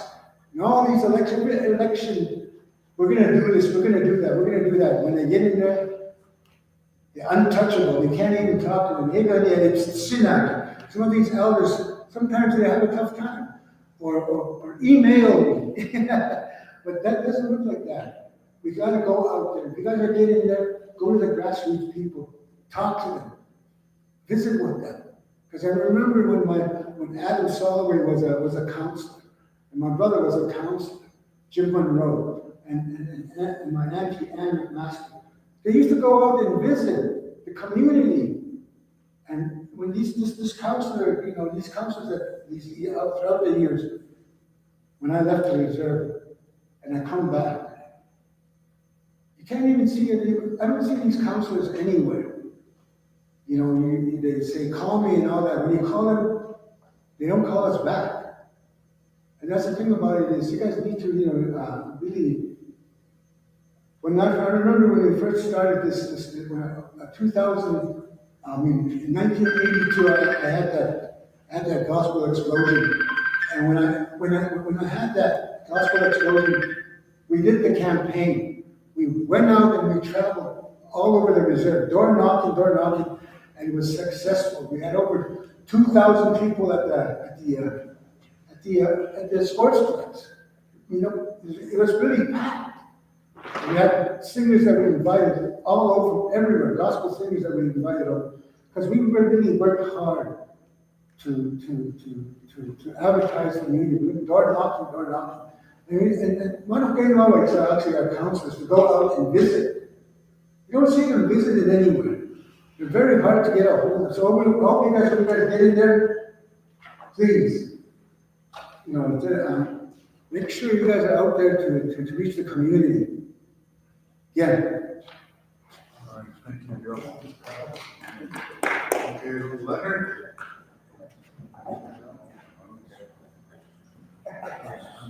I was gonna tell all the others, it takes four to get rid of that. When you're on there, the form, it takes four. You can pass on, I think it was, they're under 13 now, 7, isn't it? Yeah. 7, yeah. No, I was just gonna say what the band means, I think about 1980, whatever, or maybe 90s was the last time I ever seen Ganymedes in the mailbox. So, but I remember when his dad was on in the 70s, Gordon Big Snake, Margaret Water Chief, Adam Solway, Jim Monroe, your brother chief. Yeah, those guys I knew all of them, personally. Yeah, so, but, yeah, it takes over 4 or 7, mixed up here. But, so I wanted to say, another thing too I was going to say is, people are, the current council that are on right now, they don't even come to these. They go online, right on a point. And, they should be here. Like people like me asking questions when they should be up here. Besides you guys, right? They should be able to answer our people's questions. But they're not outvoted at all. I think the majority of them throwing their money to see if they're getting back in. They don't. Well, that's tough luck for them. If they do, it's just going to be status quo. But like I said here, I don't know nothing. I can't make any allegations. And another thing that's Facebook is bad enough for people. People that go online, they're all tough because they're 100 people. You can face them, they're all take off. All they're doing is taking defamation therapy from different people. Like tonight, Strader came on tonight. You're talking about working for leaving oil and gas. So, he did his point of view. 10, 12 people came on, all went to bat for him. I don't know what that's about, but good luck to everybody there. And stuff like that. So, anyway, that's what I'm going to say. Yeah. Thank you. I guess we're gonna have some closing remarks. If somebody wants to say, you guys got a couple minutes each to closing remarks. The ones that are running for council. One more, okay. Wayne. And another thing. What's his name?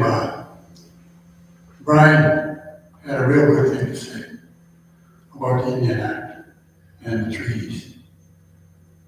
It should be taught in school. Not only that, there's people out there that have no idea what it is. They should be taught. Like me and you and anybody else that doesn't know much about the Indian Act and the treaties. There's a guy right there who can teach. Let's hire him and other people like him to teach us, because if the people out there don't know what it is, it's scary. Then you're going to say down the road, we should have talked to people. And it's too bad then. Thank you. Thank you, Wayne. Okay, let's start off with Keon. And closing remarks. And another thing.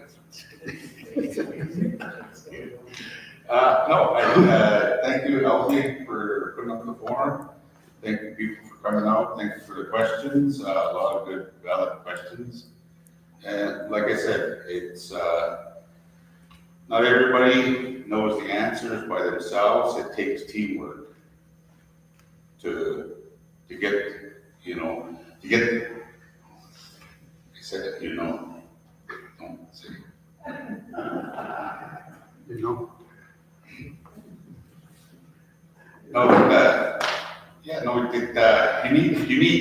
You need everybody's input. There's people that are very knowledgeable about the political side, the economic side, the social, the cultural. We need to build those teams. So this way we can have a better Siksika. And thank you. Thank you, Keon. I know. Ron? Right on.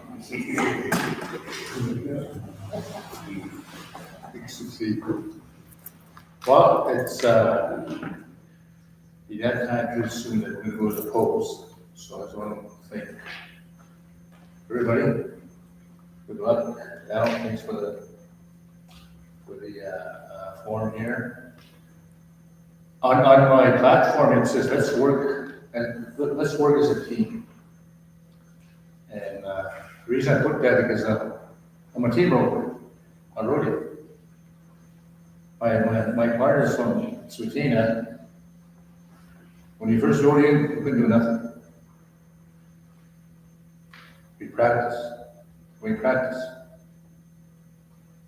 We think so, how we're gonna do things at the rodeo. We did, we made Vegas last year. The ghost to Rope in Vegas, I did. Last year, Rope in Vegas. We work together as a team, community. It's gonna happen. But we need to educate ourselves about everything that's gonna happen to you. Sure, I went to school, I was in university, I studied Indian Act and all that. It's hard to understand the Indian Act. So we need to really, in layman's terms, we need to put the Indian Act in layman's terms so people understand it properly. I went to school, I couldn't understand it, so we need to do that. Okay, so all in all, thank you for tonight, Albert, and good luck to all of you guys. Thank you. So good. Okay, again, thank you all for coming out. And, my final remarks is that I'm very humble about sharing my thoughts about my platform, and I think, I don't know what else to say, but I need to ensure that this whole thing that's going to happen today, because we're under threat. We are under threat. We need you people to help out things, to go to that next level. Like what Ron said, it's a team effort. We have to all agree, what's the one goal that we're trying to achieve? For me, it's quality of life. Everyone right across. It's this past July, 20 people we lost. That's not good. As leaders, they should react to that and take action to that. But I don't see it. They're more focused on the mighty dollar. It's not what it is. We need to bring back that for our people to be much stronger than they are. What they are today. But we need your help, each and one of you. We sure need that. Thank you, because have a good night. Thank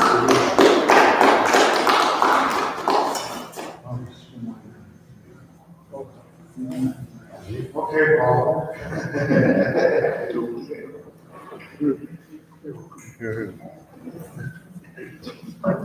Yeah, that's doing that. So, our good luck to all the candidates. I really learned a lot from listening to you guys, and it's really enlightening that we have such talent running for council. I just hope that we can, that you guys get in, and you're able to accomplish what you were trying to accomplish, what you want to accomplish. And as I keep saying that, like everybody says, we need to address these issues as a nation. So, thank you.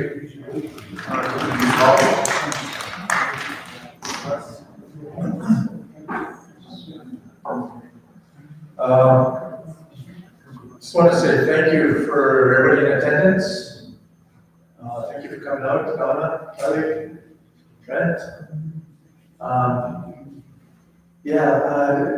What more could I say that hasn't already been said? But just to reiterate, we're not leaders that are chosen in the election. There's no job without the people. And that's exactly why they're there. They're there to represent the people, your hopes, dreams, aspirations. So choose wisely. We'll get there together as a nation. Thank you.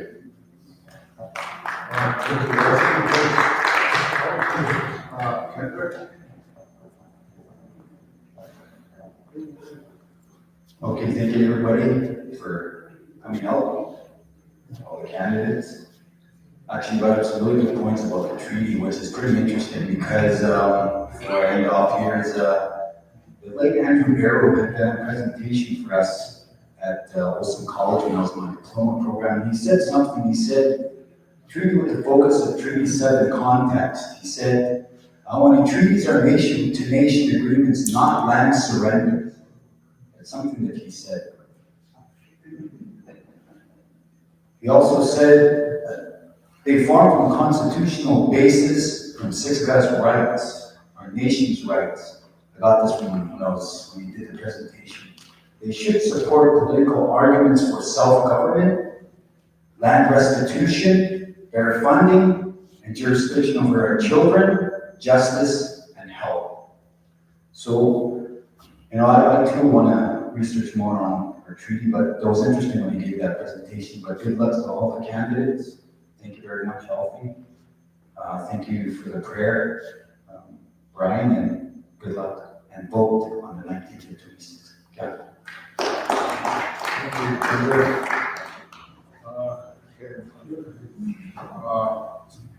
Now it's my turn, Alfred Ballhorn.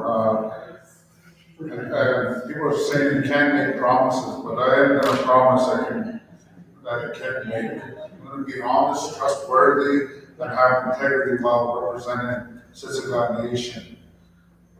I will promote transparency, accountability by advocating for open band meetings, posting annual reports from all departments, and holding all employees accountable for their actions and decisions. That includes me. So the thing is that we need to hold people accountable for what they do, but also show them recognition when they do something good. Because a lot of people, they tell me that they do something good for the reserve, but they don't get the credit that they deserve. So I think we need to do that as well. So I'm running, vote for me, and people that showed up, because everybody had a good platform tonight, and I hope you get out and vote, because your vote will make a difference. Thank you.